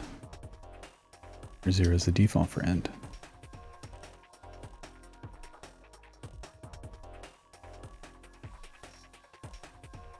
We'll just leave it for now. We'll see what it breaks. The same situation where we actually need the boundaries of the segment out of the map file in order to accurately figure out how to do this.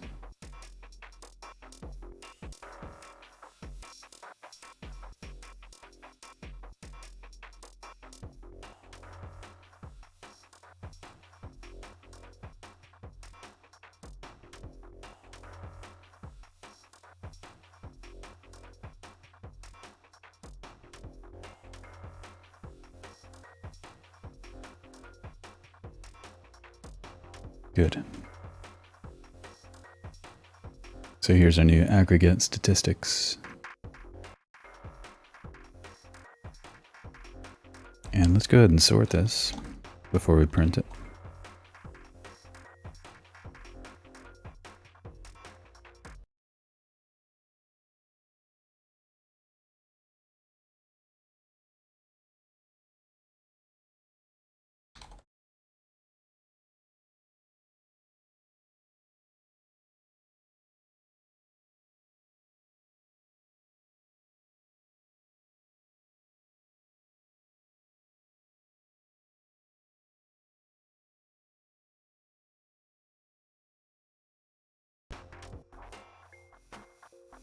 We need a key function.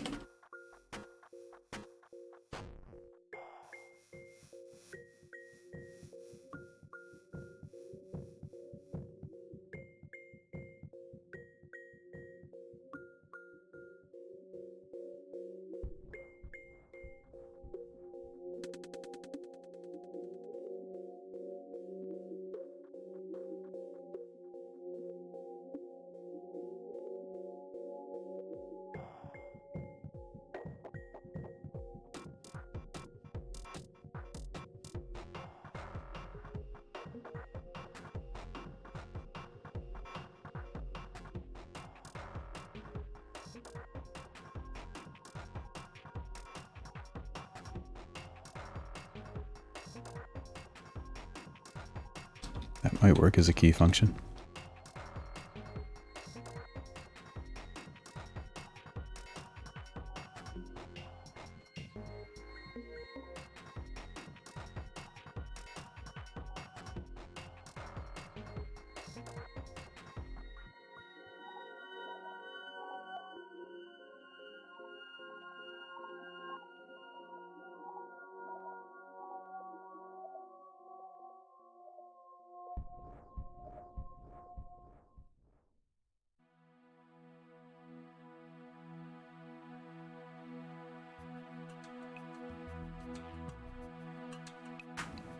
Oh no, because it's going to give us each dictionary entry, which is a string.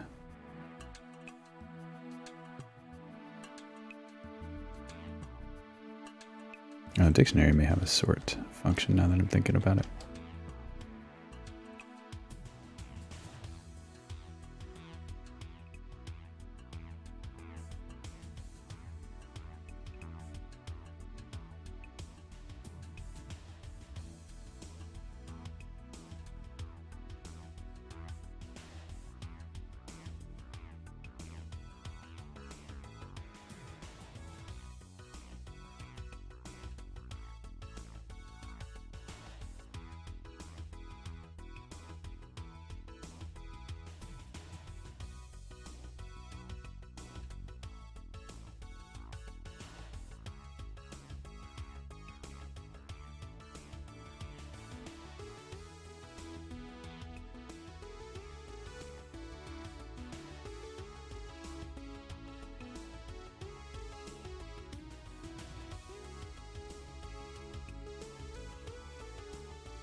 Stack Overflow bailed me out. We get a view over the items.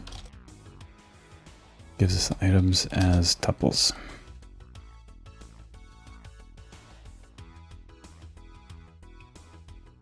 Yes. And let's reverse that.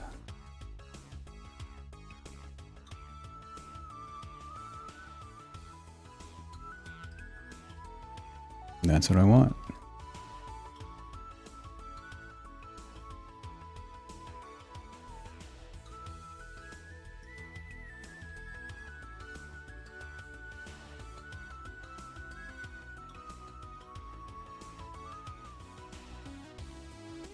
I don't know if this is too surprising.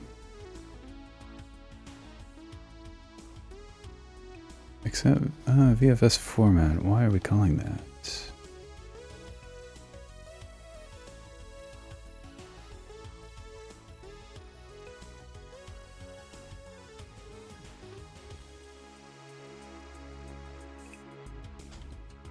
And I don't think we are. I think it's another.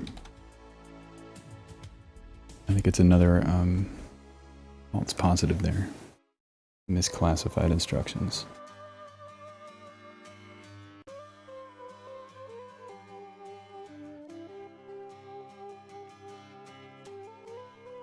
So let's go ahead and next pull the actual instructions into these totals. So we can look at the addresses for the instructions that are classified this way.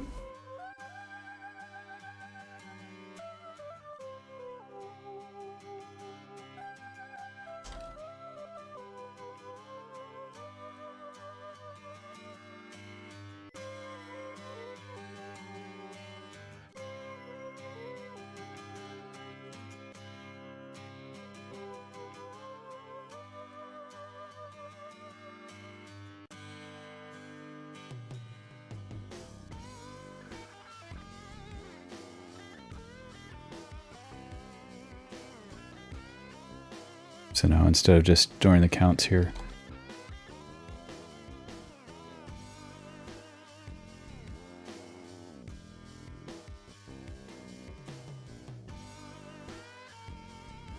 we'll store the count and the list of instructions.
Okay. Now we'll add the records.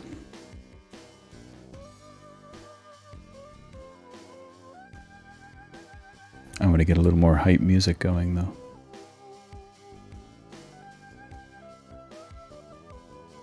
This is too laid back for me right now.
Almost got that one really wrong.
looks good. Now we need a custom formatting function.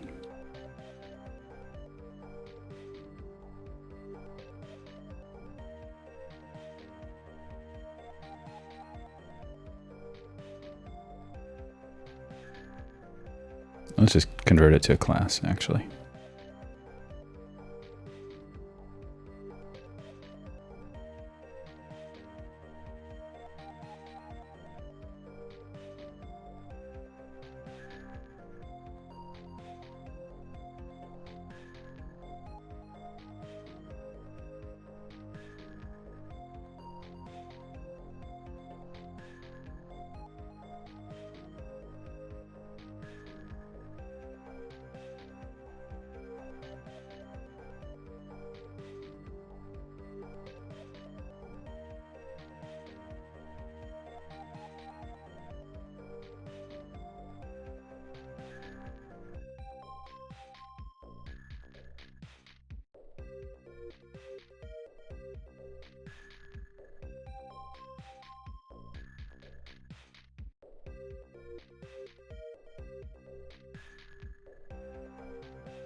Print name and count.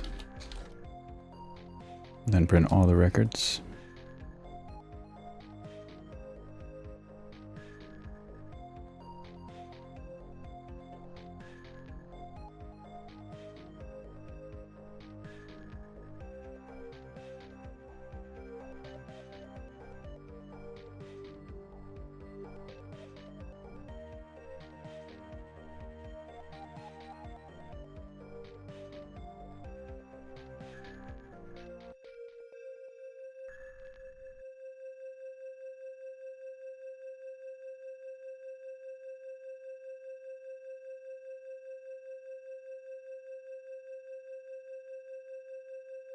We'll return a list of these record counts.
Maybe that.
close to what we want, I think.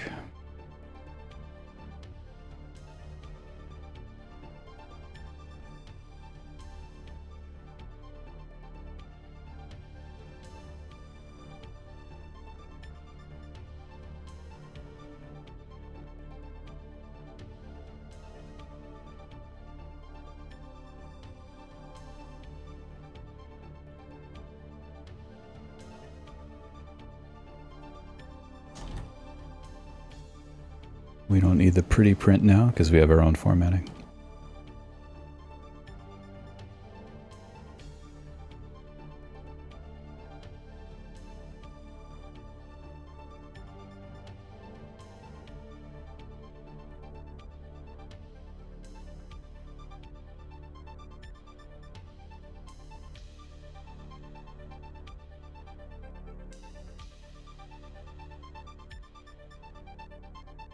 That's just about right for a start.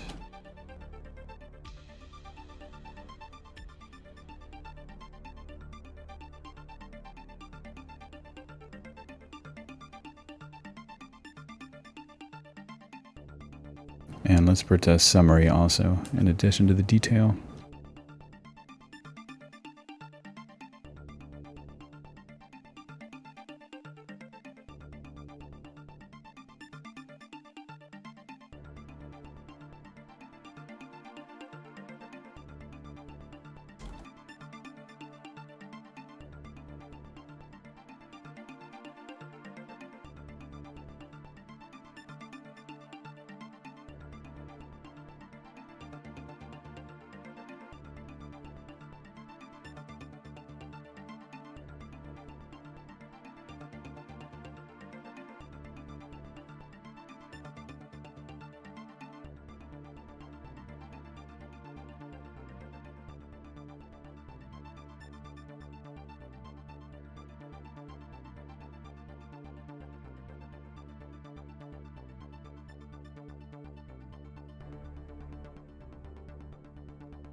Good.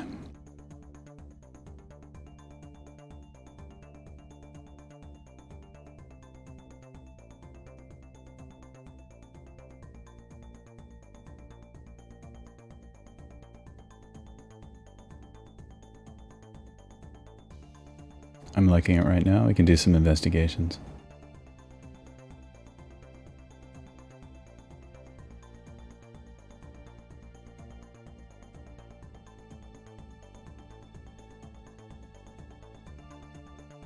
Let's go ahead and sort the summary. We've come this far.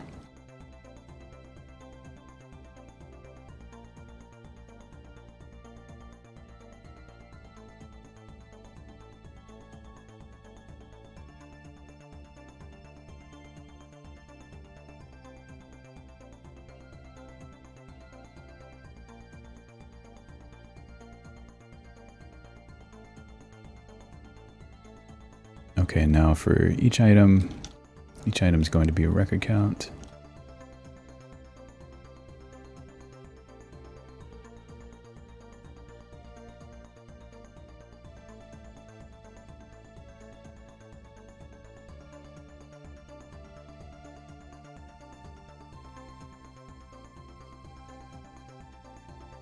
Yep, that's it. Good.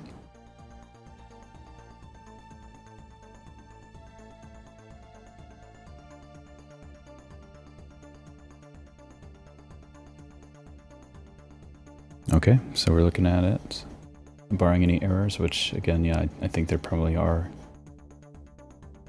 a couple of misclassifications here, but we're looking at where we spend our CPU time for that first test being run from a test runner. Not bad for a couple of hours work here.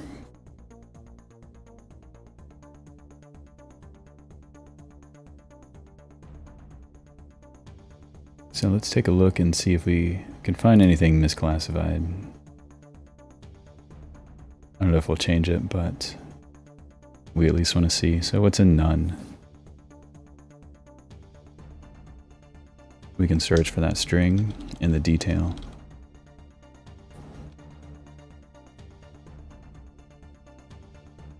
That's going to be kernel code.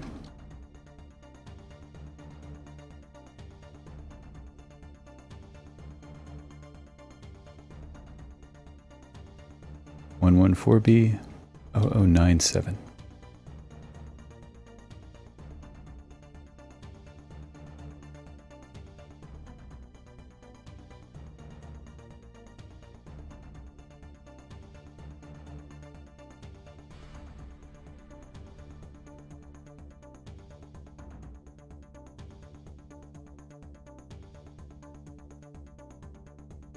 And I'm not sure where it is. We'll hunt it down later, though. I mean, it truly is missing from the file, so it's not misclassified. And the other thing I was curious about was VFS format, because I don't think that should even be getting called where we are, what we're doing. So that one stuck out to me.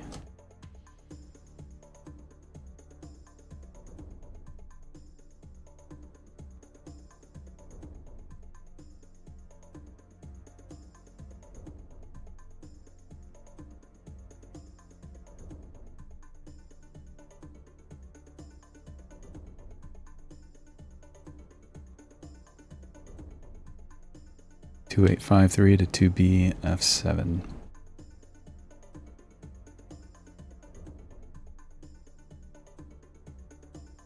Well, sure looks like it is getting called.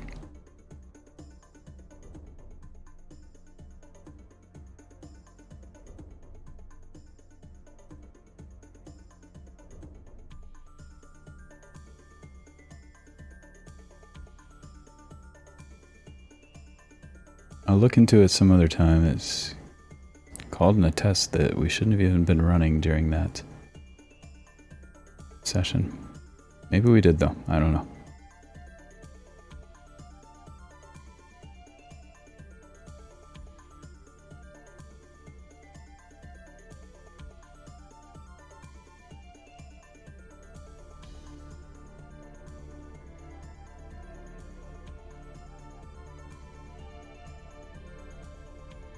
And it's also called when the kernel's running in the user process from that test, so yeah.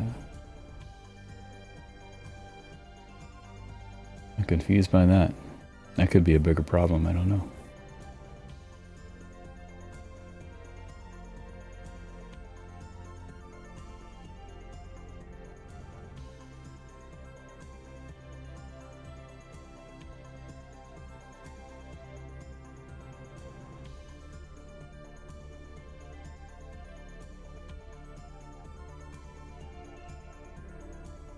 So interesting, but I'm not going to dig into it at this hour.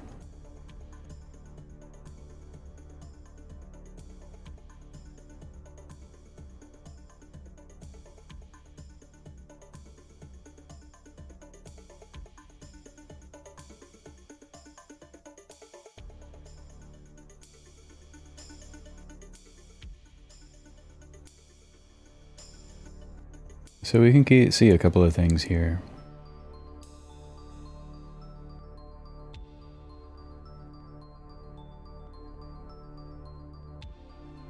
Lots of memory copies. Lots of heap allocations. Heap allocations are expensive, and they're a known issue in certain parts of the kernel where I allocate stuff instead of passing pointers, 32-bit pointers, and make copies, temporary copies. Those are actually known performance problems.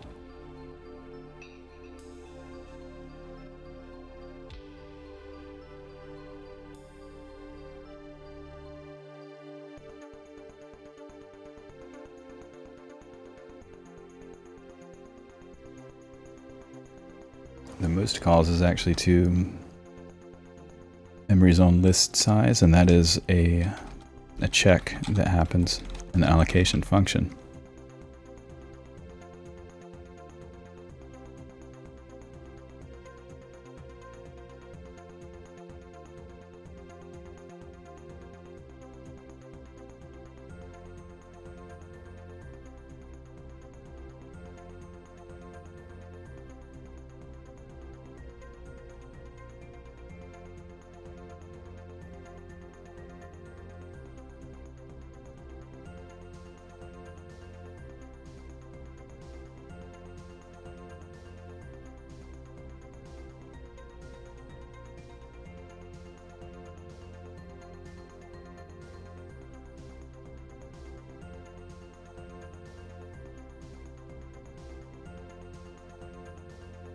That seems wrong though. It doesn't seem like that should be getting called right here. So let's take a look.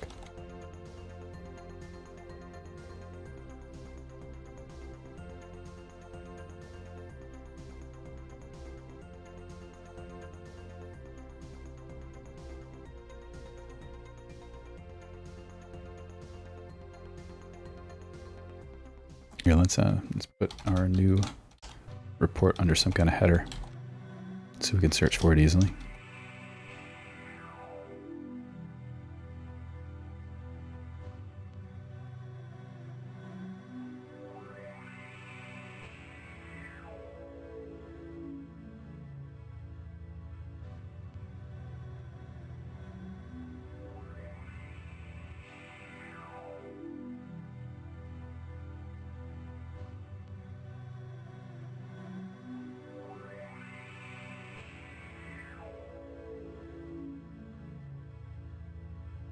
Great.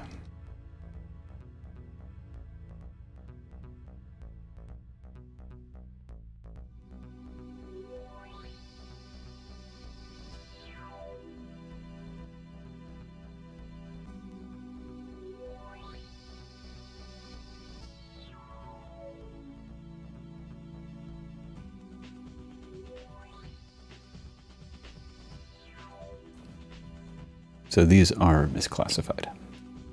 These are wrong.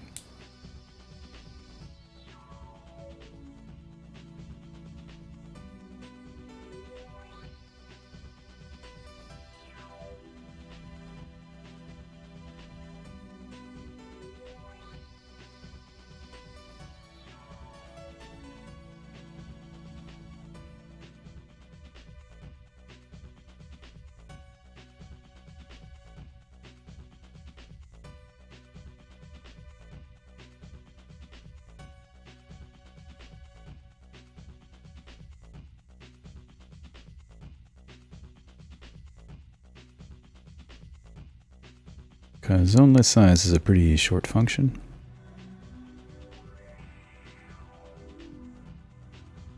That'll just be a few bytes. So we're not correctly calculating the end of that.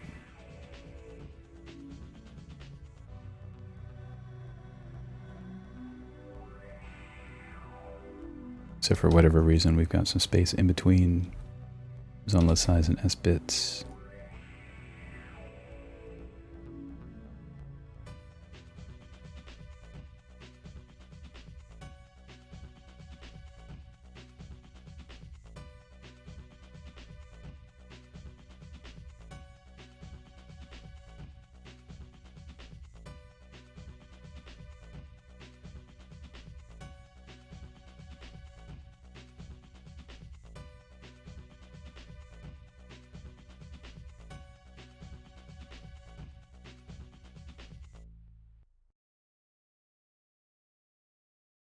So I'm not sure why.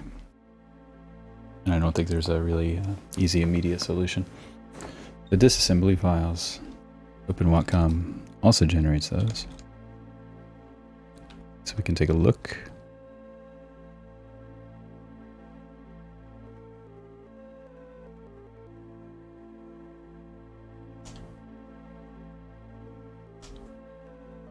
Oh, that's actually going to be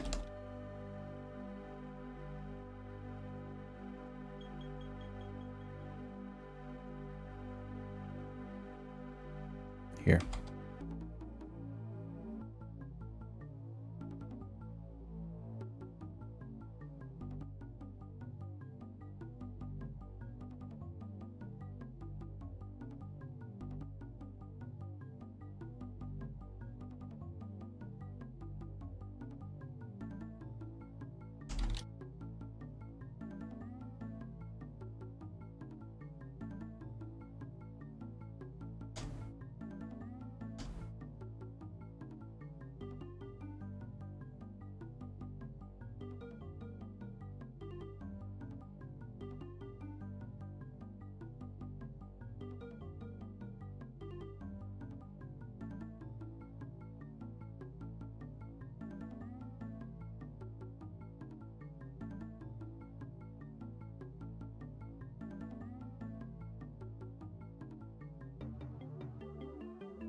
So the optimizer kind of combines these routines assembly.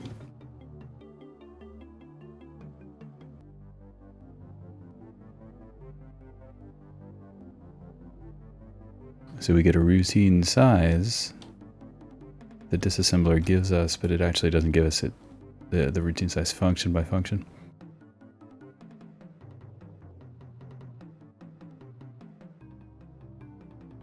Because that's impossible, because the optimizer shares code between functions.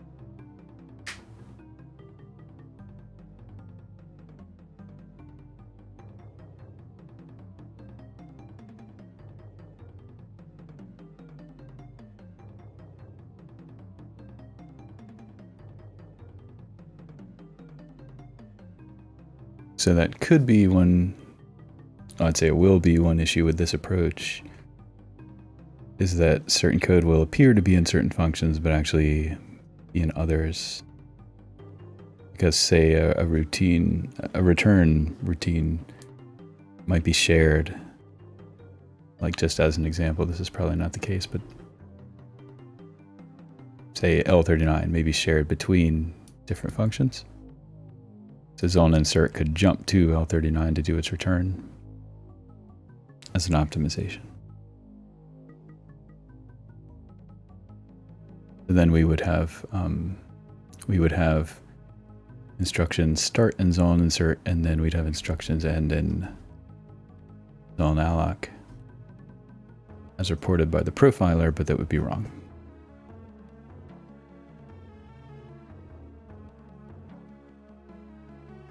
So that's an issue with using the symbols as we're using them now.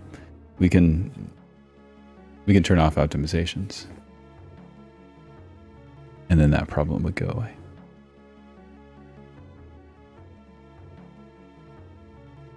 But then the performance characteristics of code also changes, of course, when you turn off optimizations.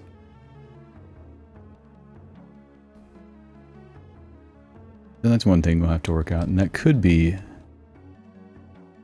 possibly be, or have something to do with why zone list size is so large in the code map, but I'm not sure about that.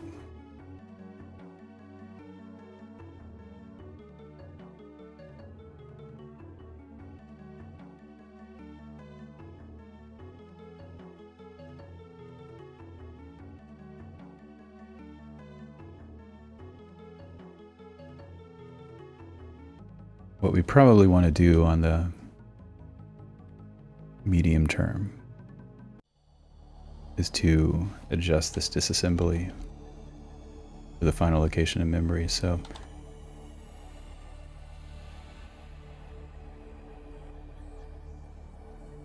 these are segment relative addresses. Meminit actually starts here.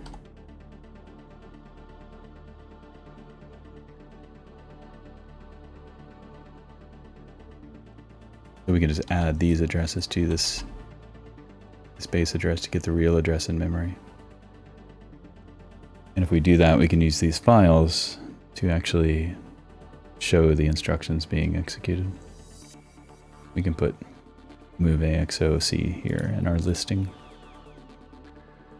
On the longer term, that may be something we want to do.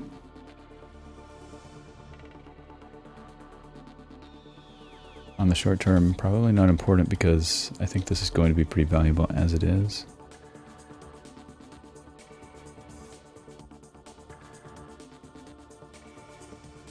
However, I do immediately want to know what all these instructions are. So let's take a look.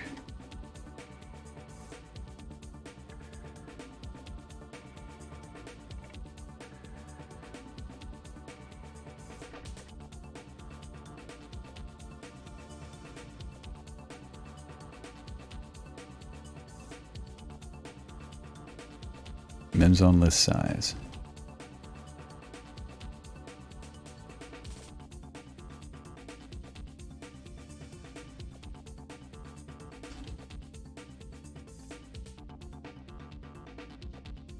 This is my favorite song from Uplink, I think.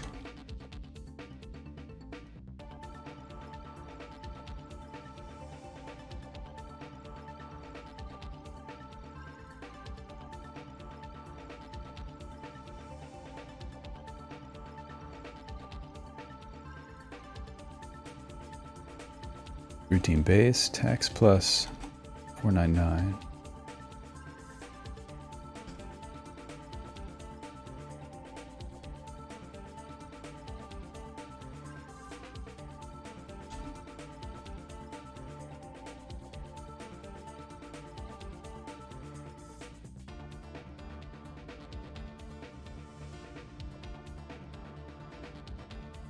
So is that right?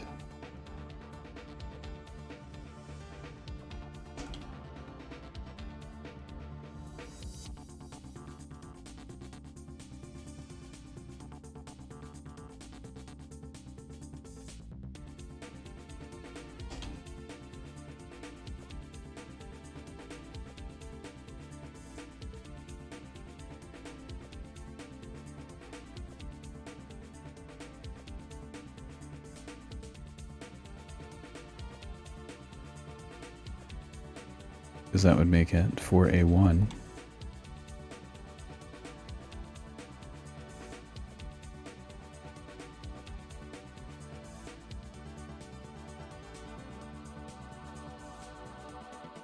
Oh, we may be looking at the previous routine.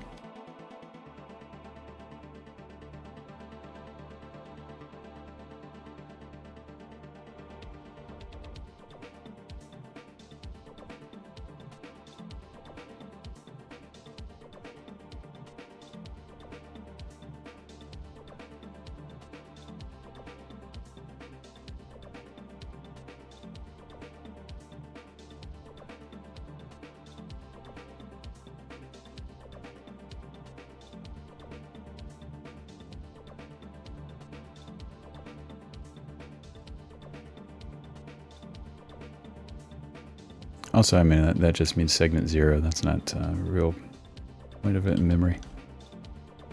I'm being silly.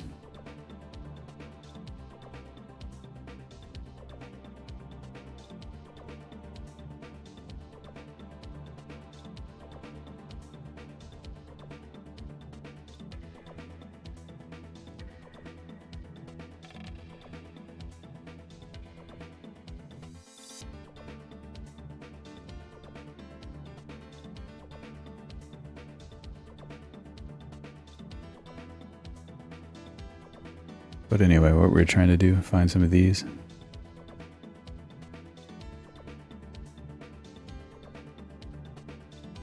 So we should be able to do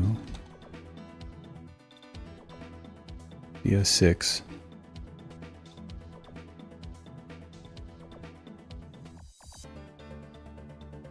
minus 9C8. So this instructions address minus the start of this in memory, and that's 13E,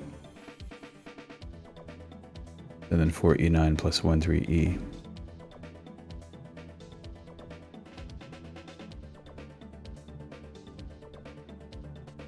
Six to 7, and that should be our instruction that we're looking at.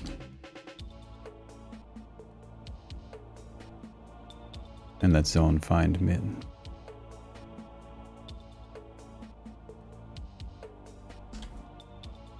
So in our list of symbols, where's zone find mid?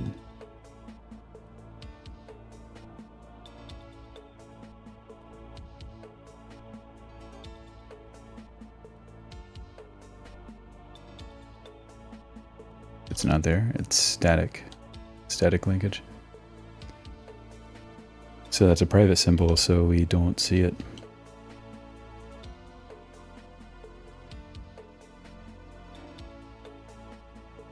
And because the nearby symbol that's public is zoneless size, and it's optimized along with that, that's why this is happening.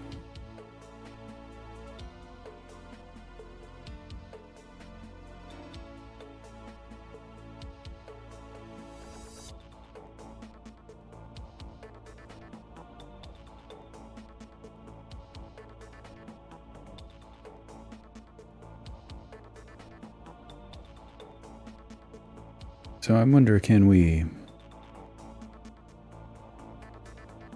look at the linked file?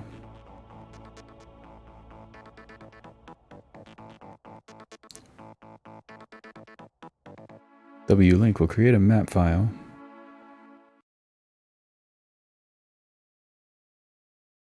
But I'm pretty sure it won't put symbols as static linkage in that map file, because I think I've looked into that.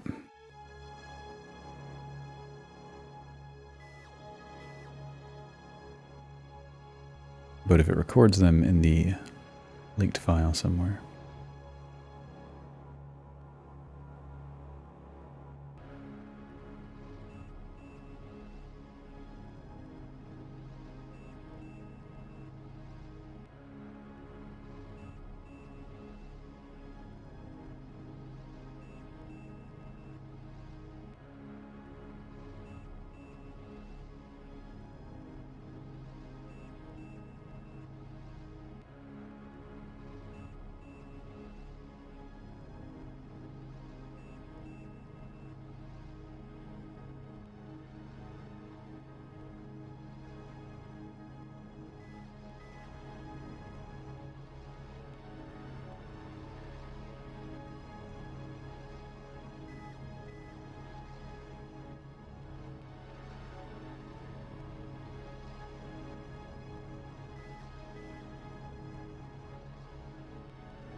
Looks like it's just code. No symbols end up in the linked file. That may have something to do with our W-link settings.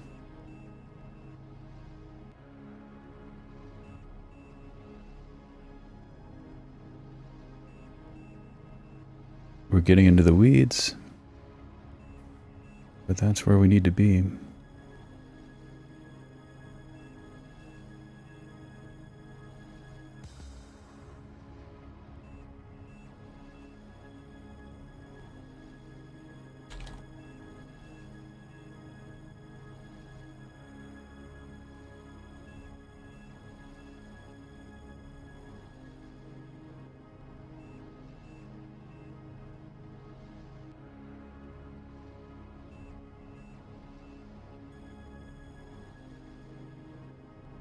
I'll take a quick look at the documentation for the linker.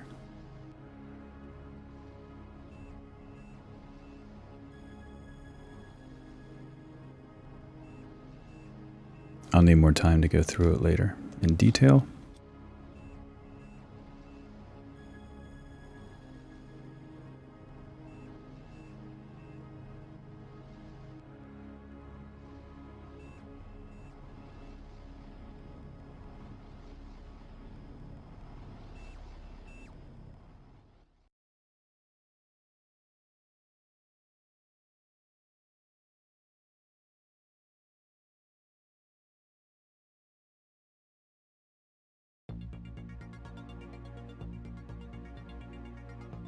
There's a debug directive. That may add some global symbol information.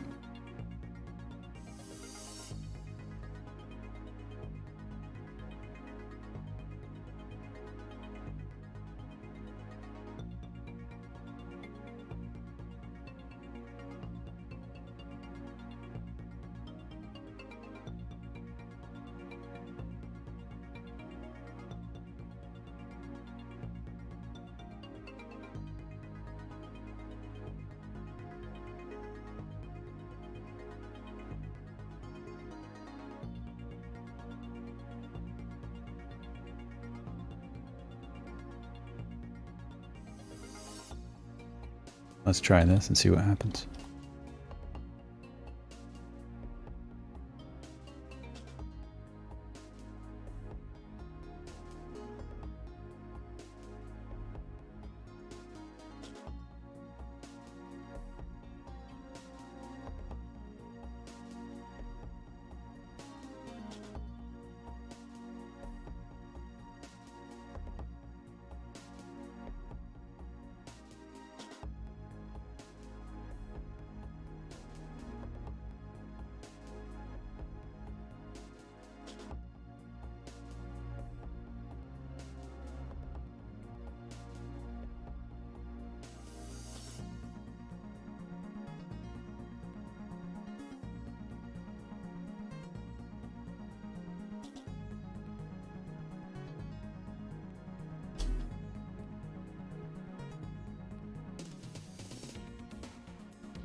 I don't think that rebuilt.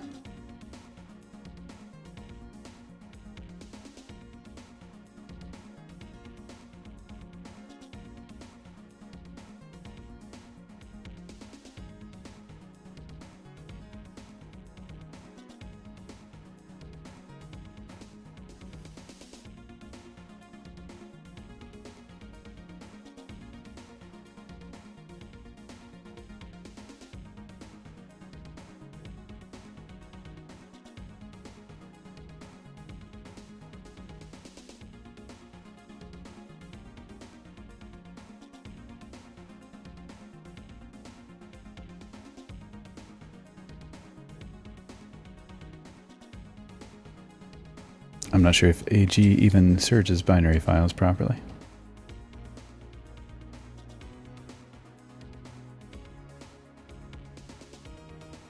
But it looks like we got something. Well, no, those are strings.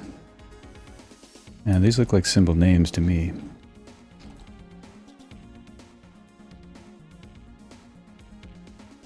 Yeah, zoneless size, there it is.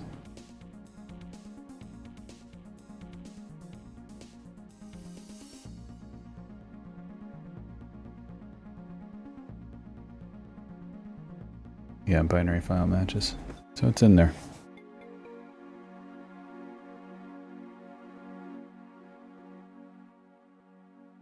I don't know which version of Dwarf debugging information that would be.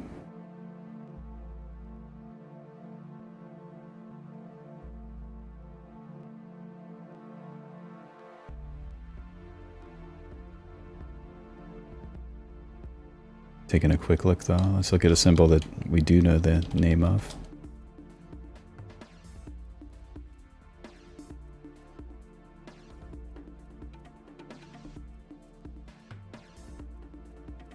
Oh, yes, reload.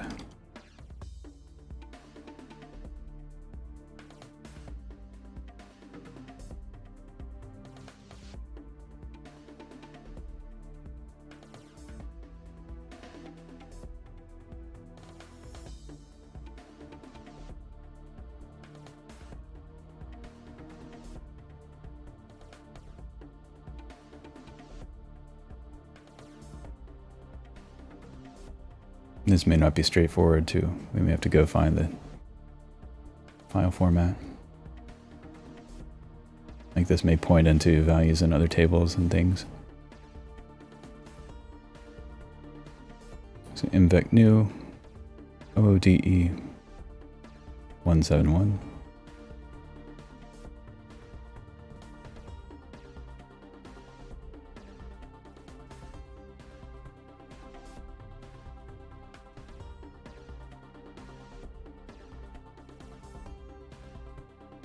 There's 0171.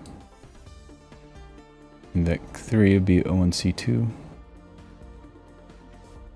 01C2.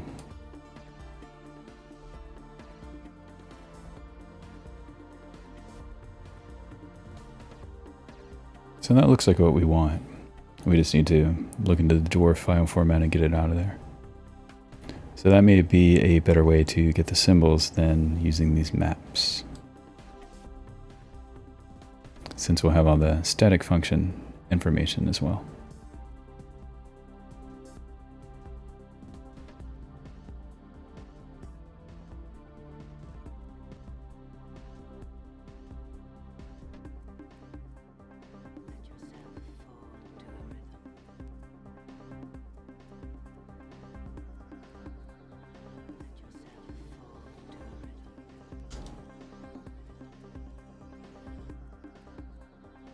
That does mean potentially a lot of this is not that useful.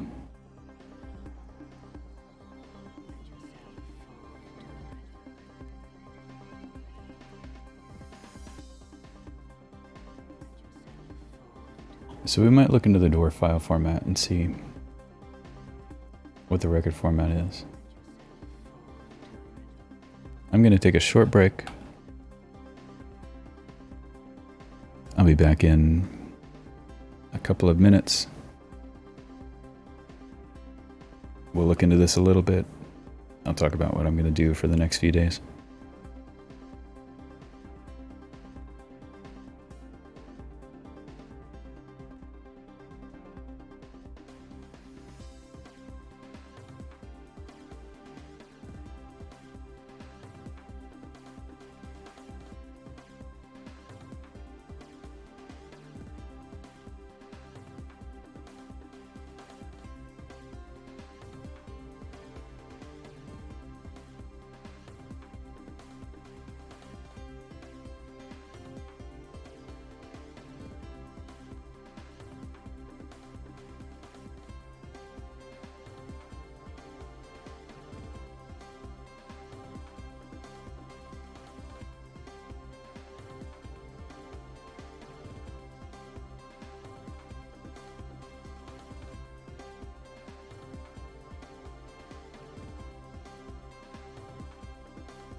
Let's look at dwarf. I may have done this before. Might have a PDF reference or something.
Dwarf 5. So first challenge. I don't know what version of dwarf W-Link is writing. Maybe there's a header.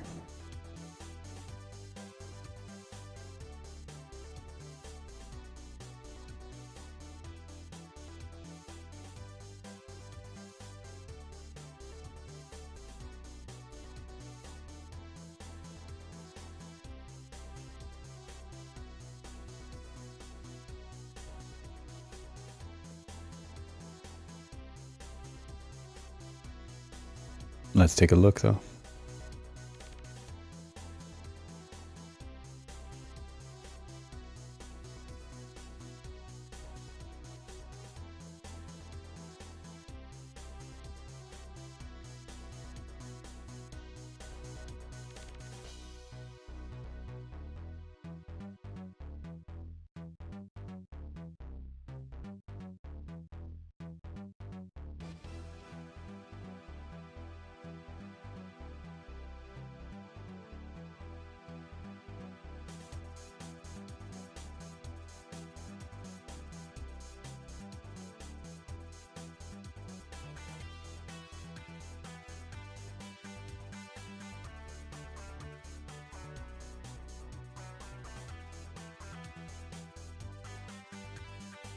Debugging information is represented as a tree. Here, let's take a look at that file again.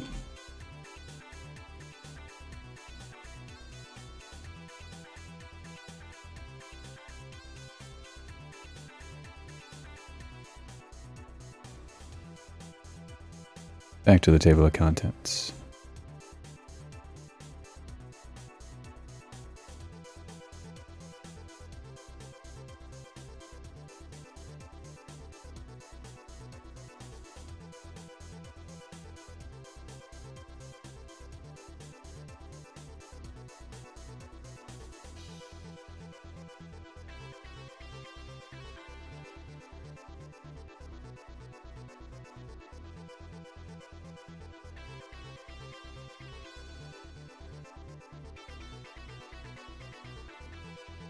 Let's take a look at the examples.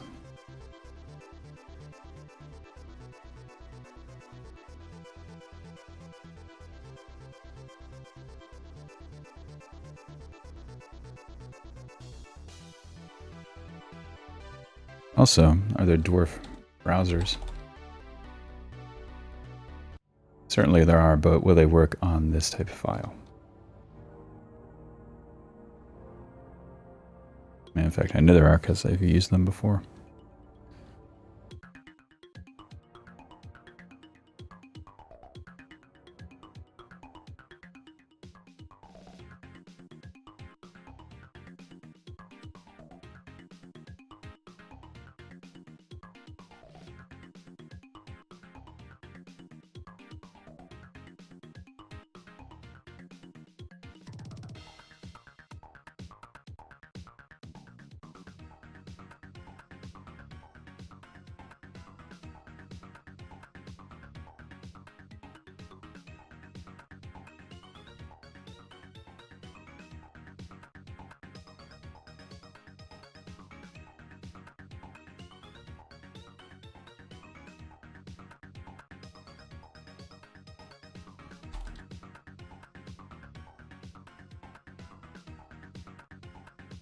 So it doesn't like our object file.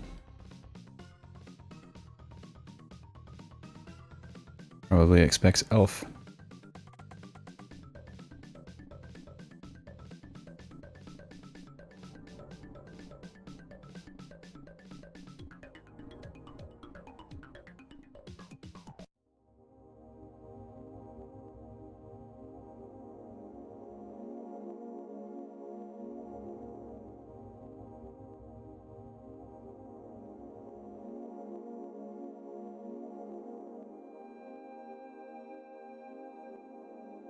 DW Lang C89.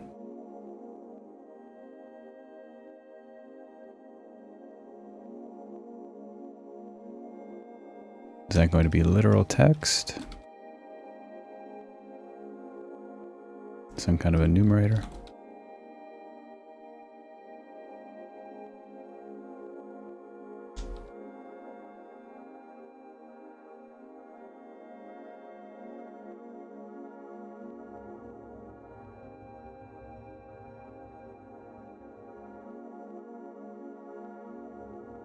Enumerator. C99, we expect OOOC.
Abbreviations table.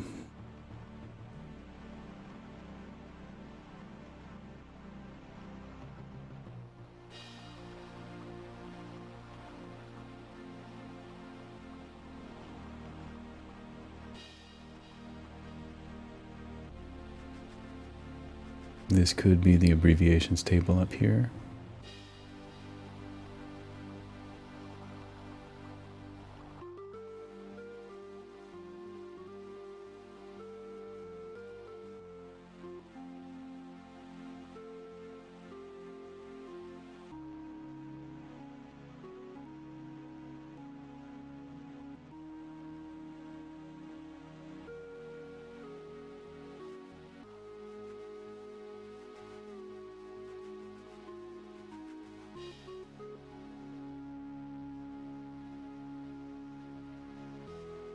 I'm taking a look at the dwarf website to see if there's a library for parsing just the dwarf information.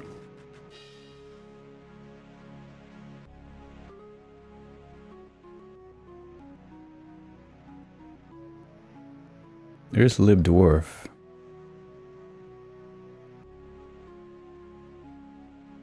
Let's take a look at that. I'll do it over here so you can see too.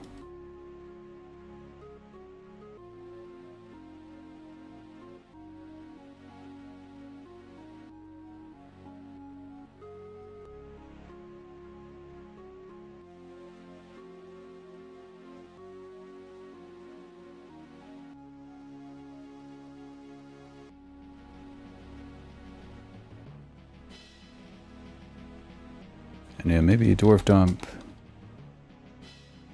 can accept different types of files.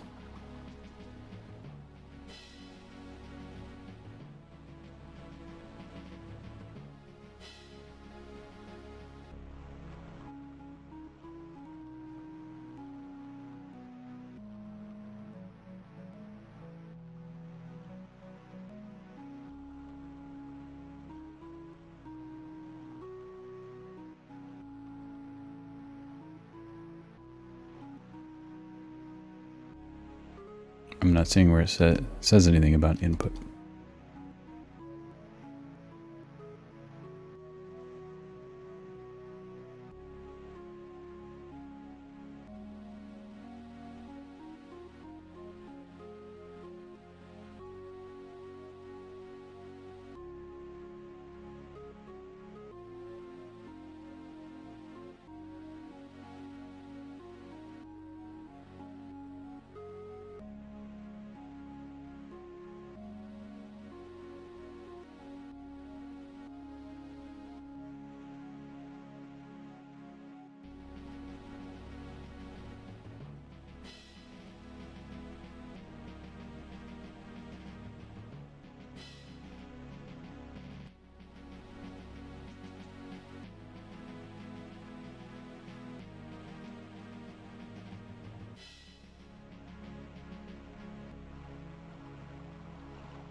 Maybe we have to select the file ABI.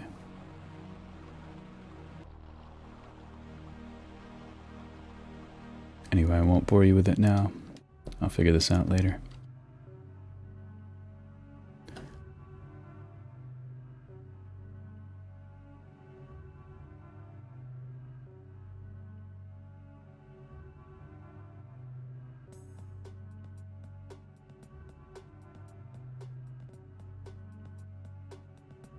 We can take a look at the libdorf documentation.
So we have a C library we can use. And I won't get into it now, but I may look into it tomorrow. And I think my approach would be there probably to generate something with GCC, a Hello World program with dwarf information. Make sure dwarf dump can use that.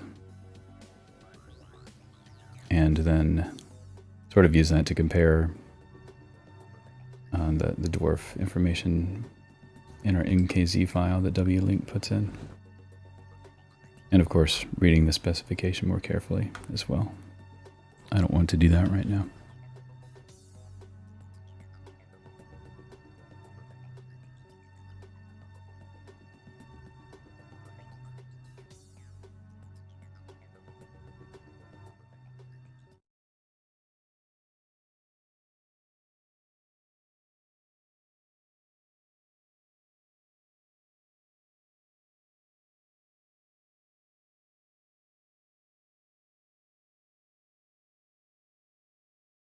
I'm trying to think of what else we could look at right now.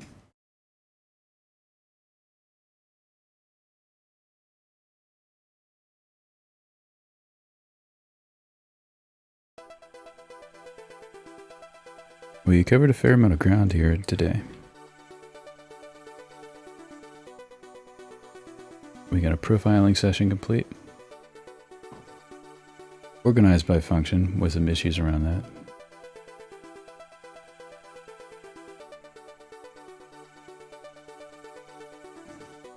We already know that a lot of the more expensive calls are going to be in the heap allocator due to this, even though the function name's wrong.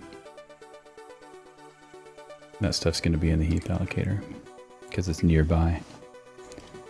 And I do know about that already. Each time we allocate a zone, so where's our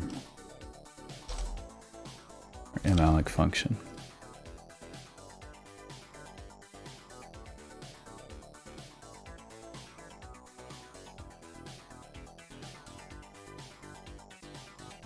Every time we do an allocation, we check the consistency of the heap through this function, heap check.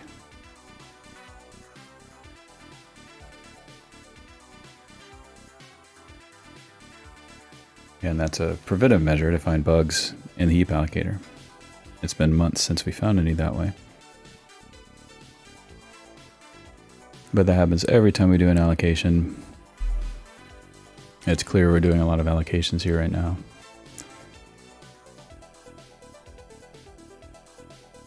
Those are going to be in the kernel.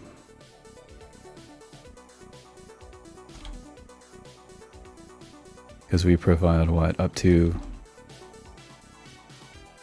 We profiled everything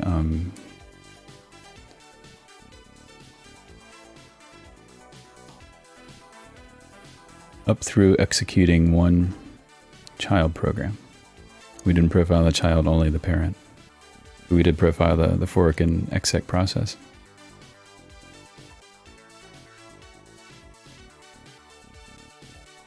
So there are a number of allocations there. Now again, I'm not sure all these are actually allocations, and let's go take a look.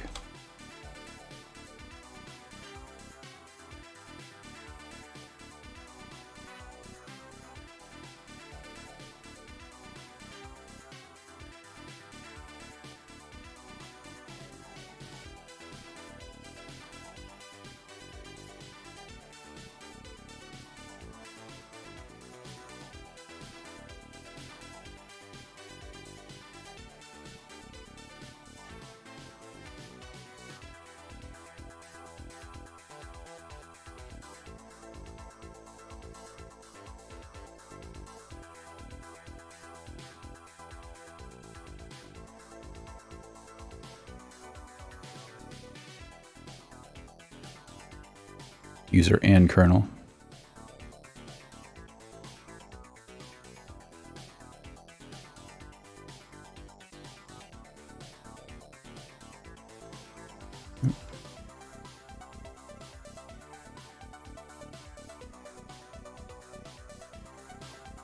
Okay, appears to be accurate. Most of them are actually in the kernel. 6 allocations in the kernel.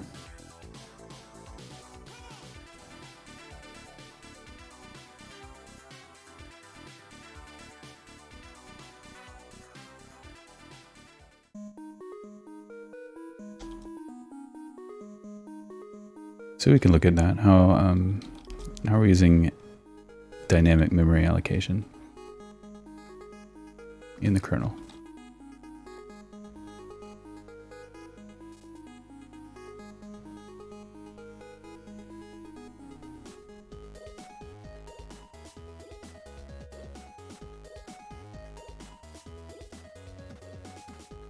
So every time we print something likely, which is really bad. Now I did start working on this actually, and since we're using 32-bit far pointers, up to this point I've got to change the VFS interface to also use those, and then we'll be able to get rid of this allocation completely, I think. And there's probably a couple of examples of similar things.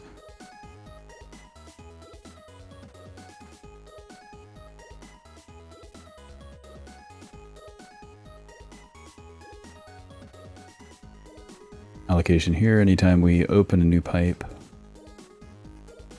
that doesn't happen very often, so I don't think that's something to worry about. It's not like writing to a file, which can happen many times in a short period of time.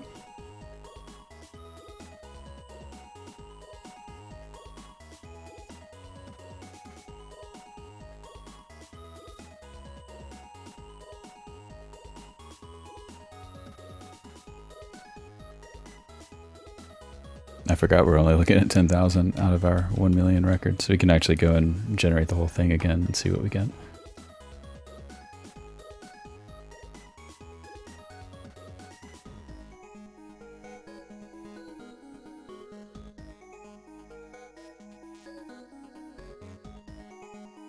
We're also aggregating counts here.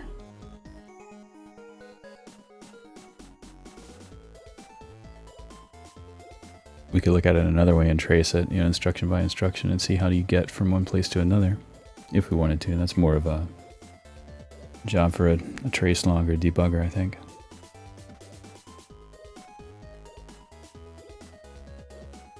But let's go ahead and let's generate all the records, or at least get that started and see how long that takes.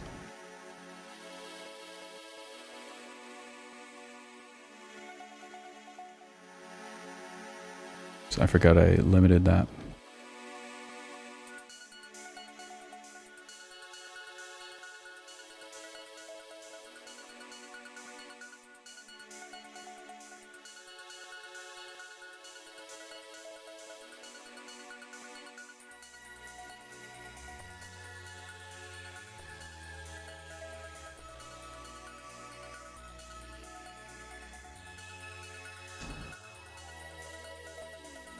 Okay, that didn't take too long.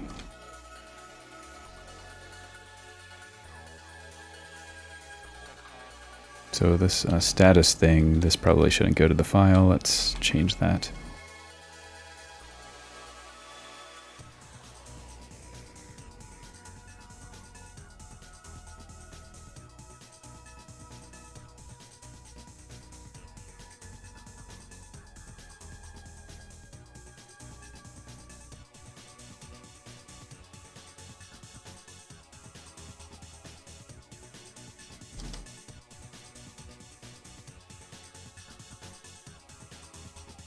Or standard error. Is that an OS? Sys.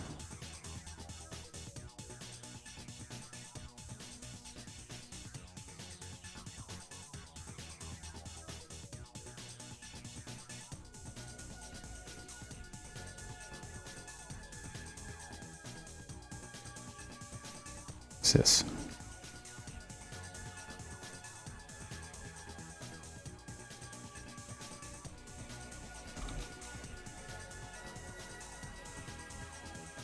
There we go. So progress on the command line.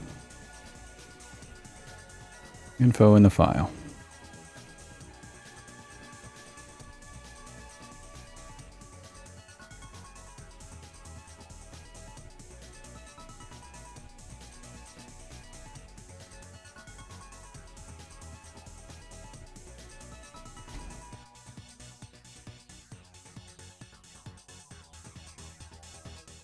So how's that change our results?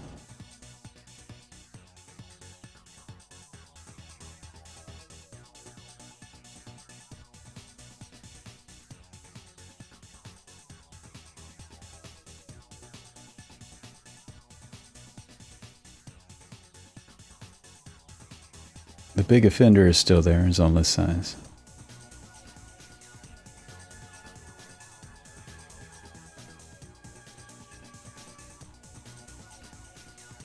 That file delete, that's another example, probably misclassified because we don't have the static linkage symbols information yet.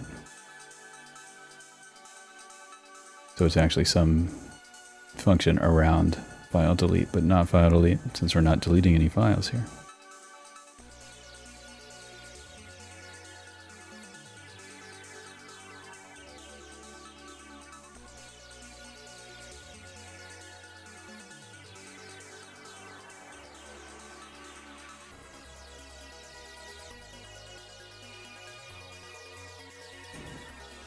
Let's see if these copies are accurate.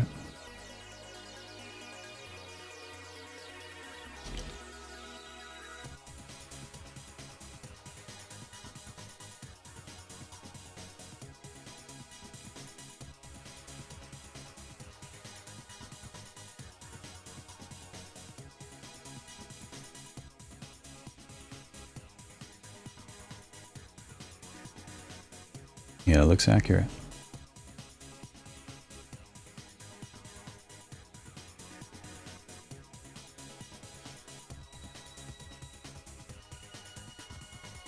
So I don't know why there'd be that many.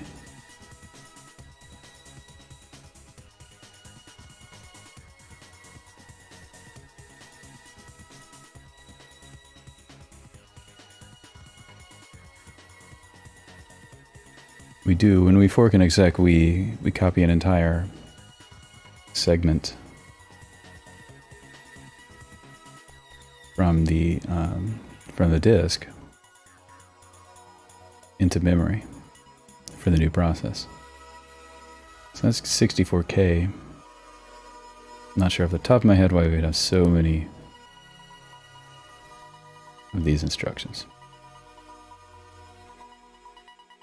But it's probably true. We'll look into it.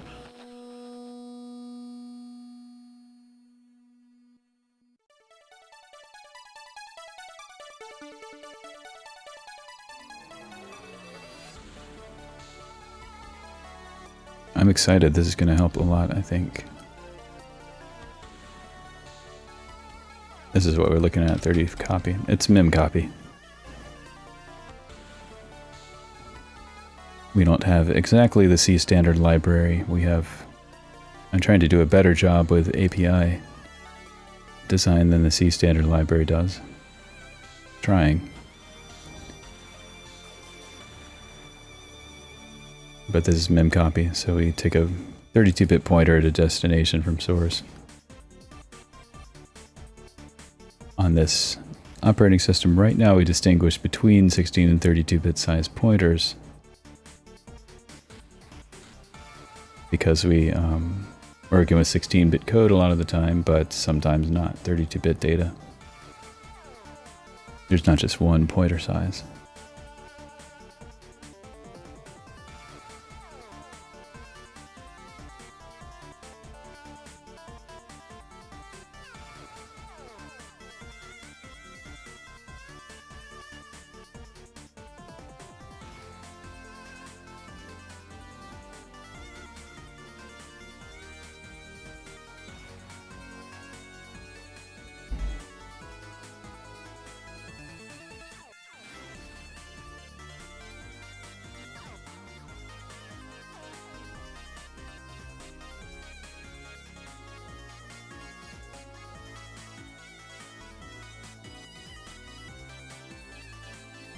This is wrong because we're not exiting 16,000 times, but there's something around it. Some code around it that's getting called. It could be waiting for exit from the syscall, which is also concerning.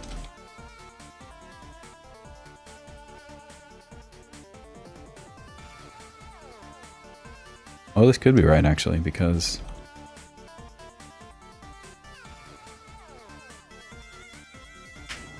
yeah, that probably is right. But it's also nothing to be concerned about or optimize, really, because that's just the parent process waiting. So that's a test runner waiting for the child process, which is the testing question to finish.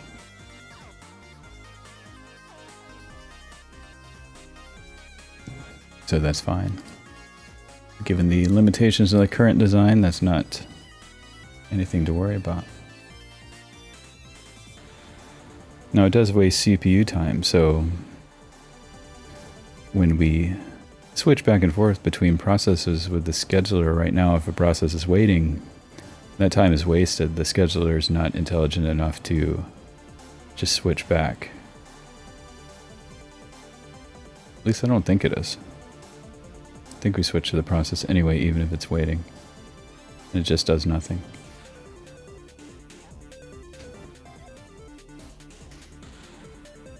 Let's see.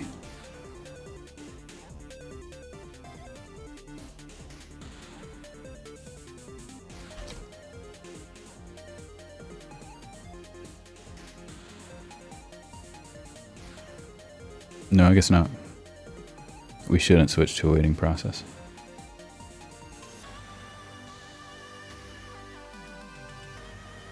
In which case, I'm not sure off the top of my head why we're actually waiting here.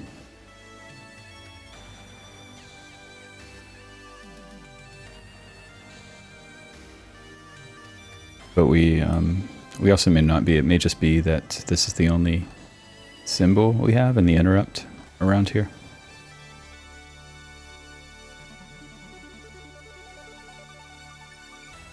The only global symbol. So it may just mean that we get 16,000 interrupts. And that would not be out of the question or unusual. Other stuff here too, like stack checks. So this is actually our OpenWatcom will check for stack overflows. It will generate these calls to a function called stack that it implements in its standard library, but I'm not using the Watcom standard library. So I just implemented our own, like this. So at the beginning of any C function, it will include this stack check. That's to make sure you don't get a stack overflow.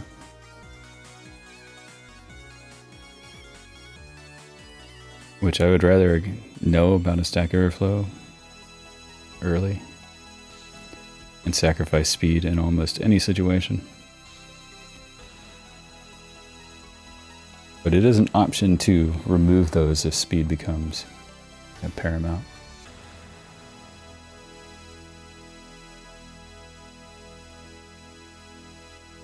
This is the same, related, stack and stack check. Stack calls stack check.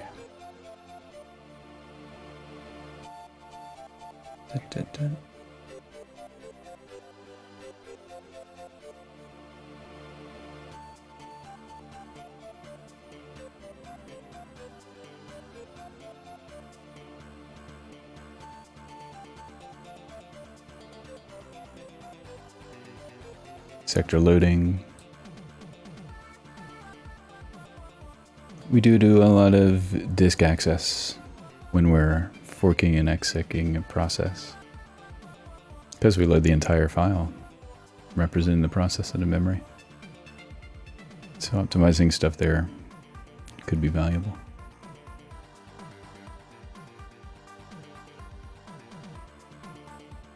Zone consolidation. So in the heap allocator, we defragment the memory every time somebody allocates or deallocates, I believe. I think it's just deallocating.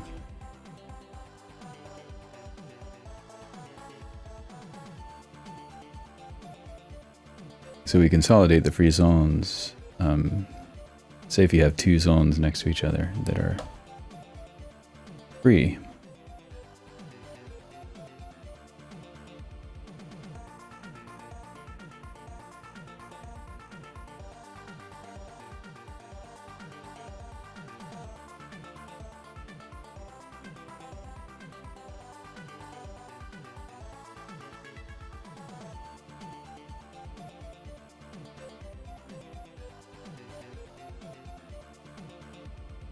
So as you use in free memory, you end up with a situation like this where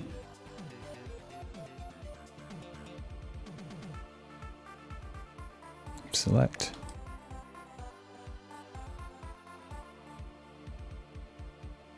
You have two zones like this.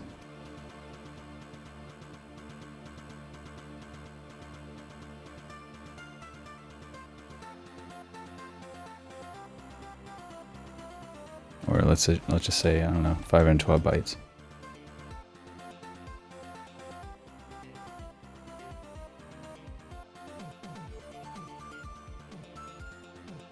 Like that. next to each other.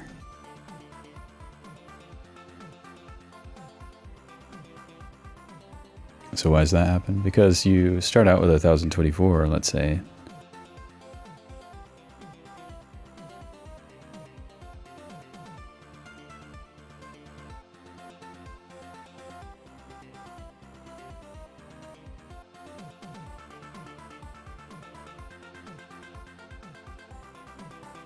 Like that. So then maybe you allocate half of that.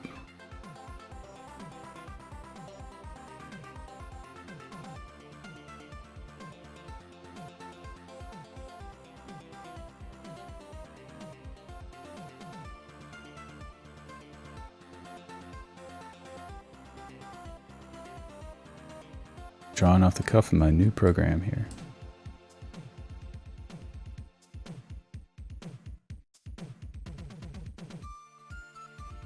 Okay, so can I change the bill?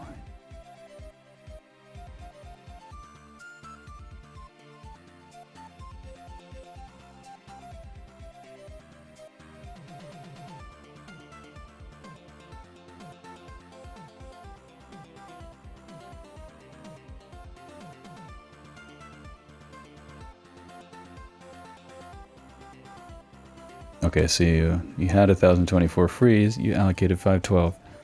Now you're using 512, you've got 512 free. Then you release the 512 you allocated. Now you've got 1024 free in total, but the memory is tracked in zones. So we created a 512 byte zone for the allocation. Then when you released it, now we've got two 512 byte zones. So why is that a problem? Because you can only allocate from your free zones. So say you need to now allocate 1024 bytes. Well, you can't because you only have two 512 byte zones. You can only allocate up to what's in the largest zone of available memory. So that's what the consolidator does, is put together zones that are free.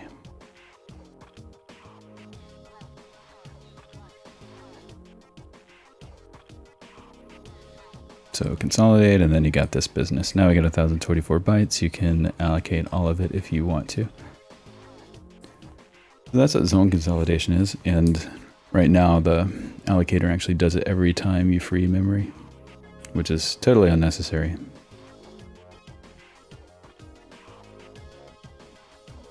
But I didn't have a better heuristic for determining when to do it. I still don't really, so that's what it does. So an optimization in zone allocation would speed up dynamic memory allocation too. Although my first step there is to reduce it, just reduce the number of allocations used in the first place.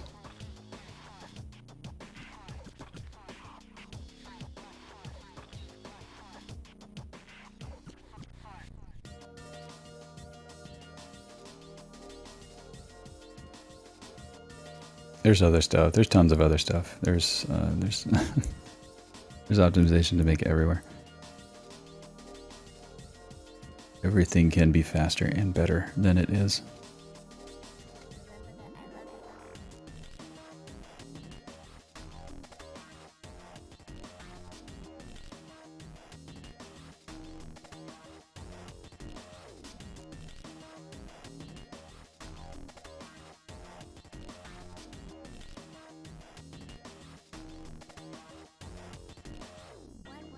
I don't see anything else too surprising about this. This is really what we'd expect.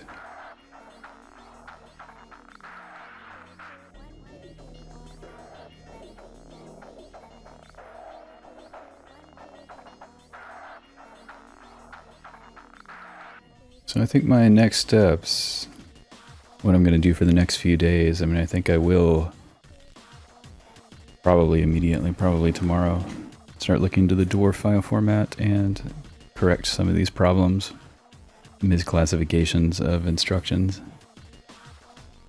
to get a better picture of exactly where CPU time is going.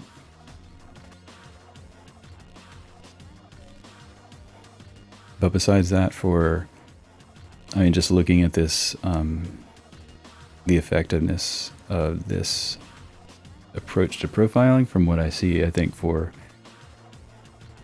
the foreseeable future and the kind of optimizations we're going to do, this is going to do it. This is going to be good.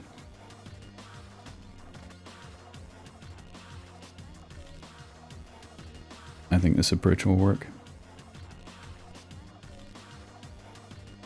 So I'll probably be working on that and then actually doing some optimizations.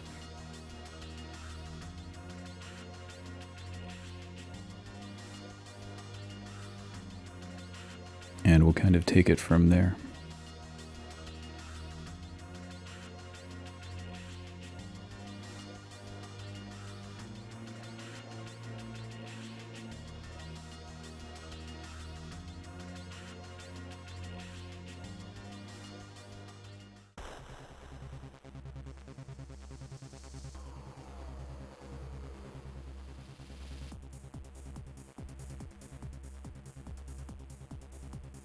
That's about all I can think of for right now.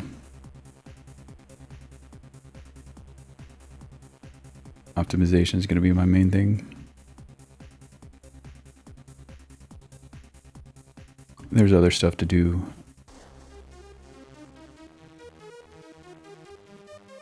But I'll kind of be doing it along the, the background and stuff. I would like to release source code in the next, I was going to say 2 months, but it's not realistic. So let's say 6.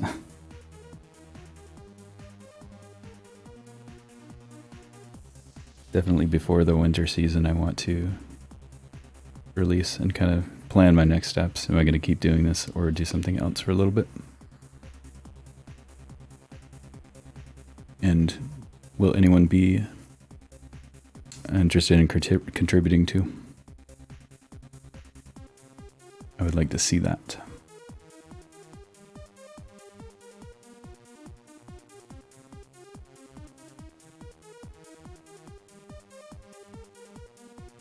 So I think that's going to do it for this stream. I appreciate everybody. If anyone's got any questions, as I always try to say, I don't say it often enough, you can ask questions anytime.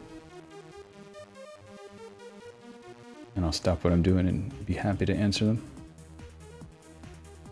But I can answer any now if anyone has any. I'm going to look and see if anyone's doing anything sort of related in this category. And if they are, we'll raid over there.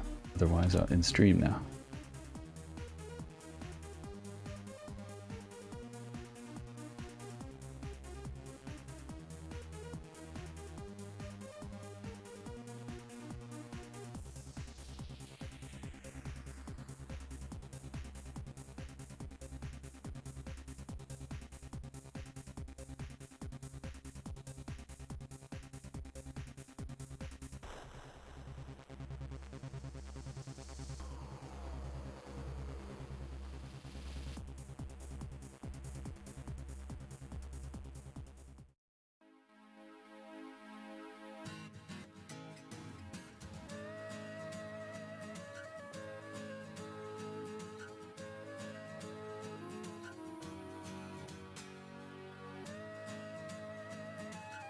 I don't see anything related, so we're not going to raid. I'm going to try to pay a little better attention to this category.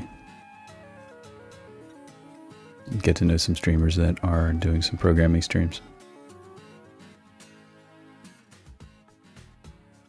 Then maybe we'll have good raid targets. So I'm going to go ahead and end the stream now. Thanks, everyone. We will have another one probably tomorrow, not tomorrow, next week. Tuesday, most likely, again. So thank you everyone for being here. I will be back tomorrow with the standard gaming side of this channel. And I hope you have a good one. See you later.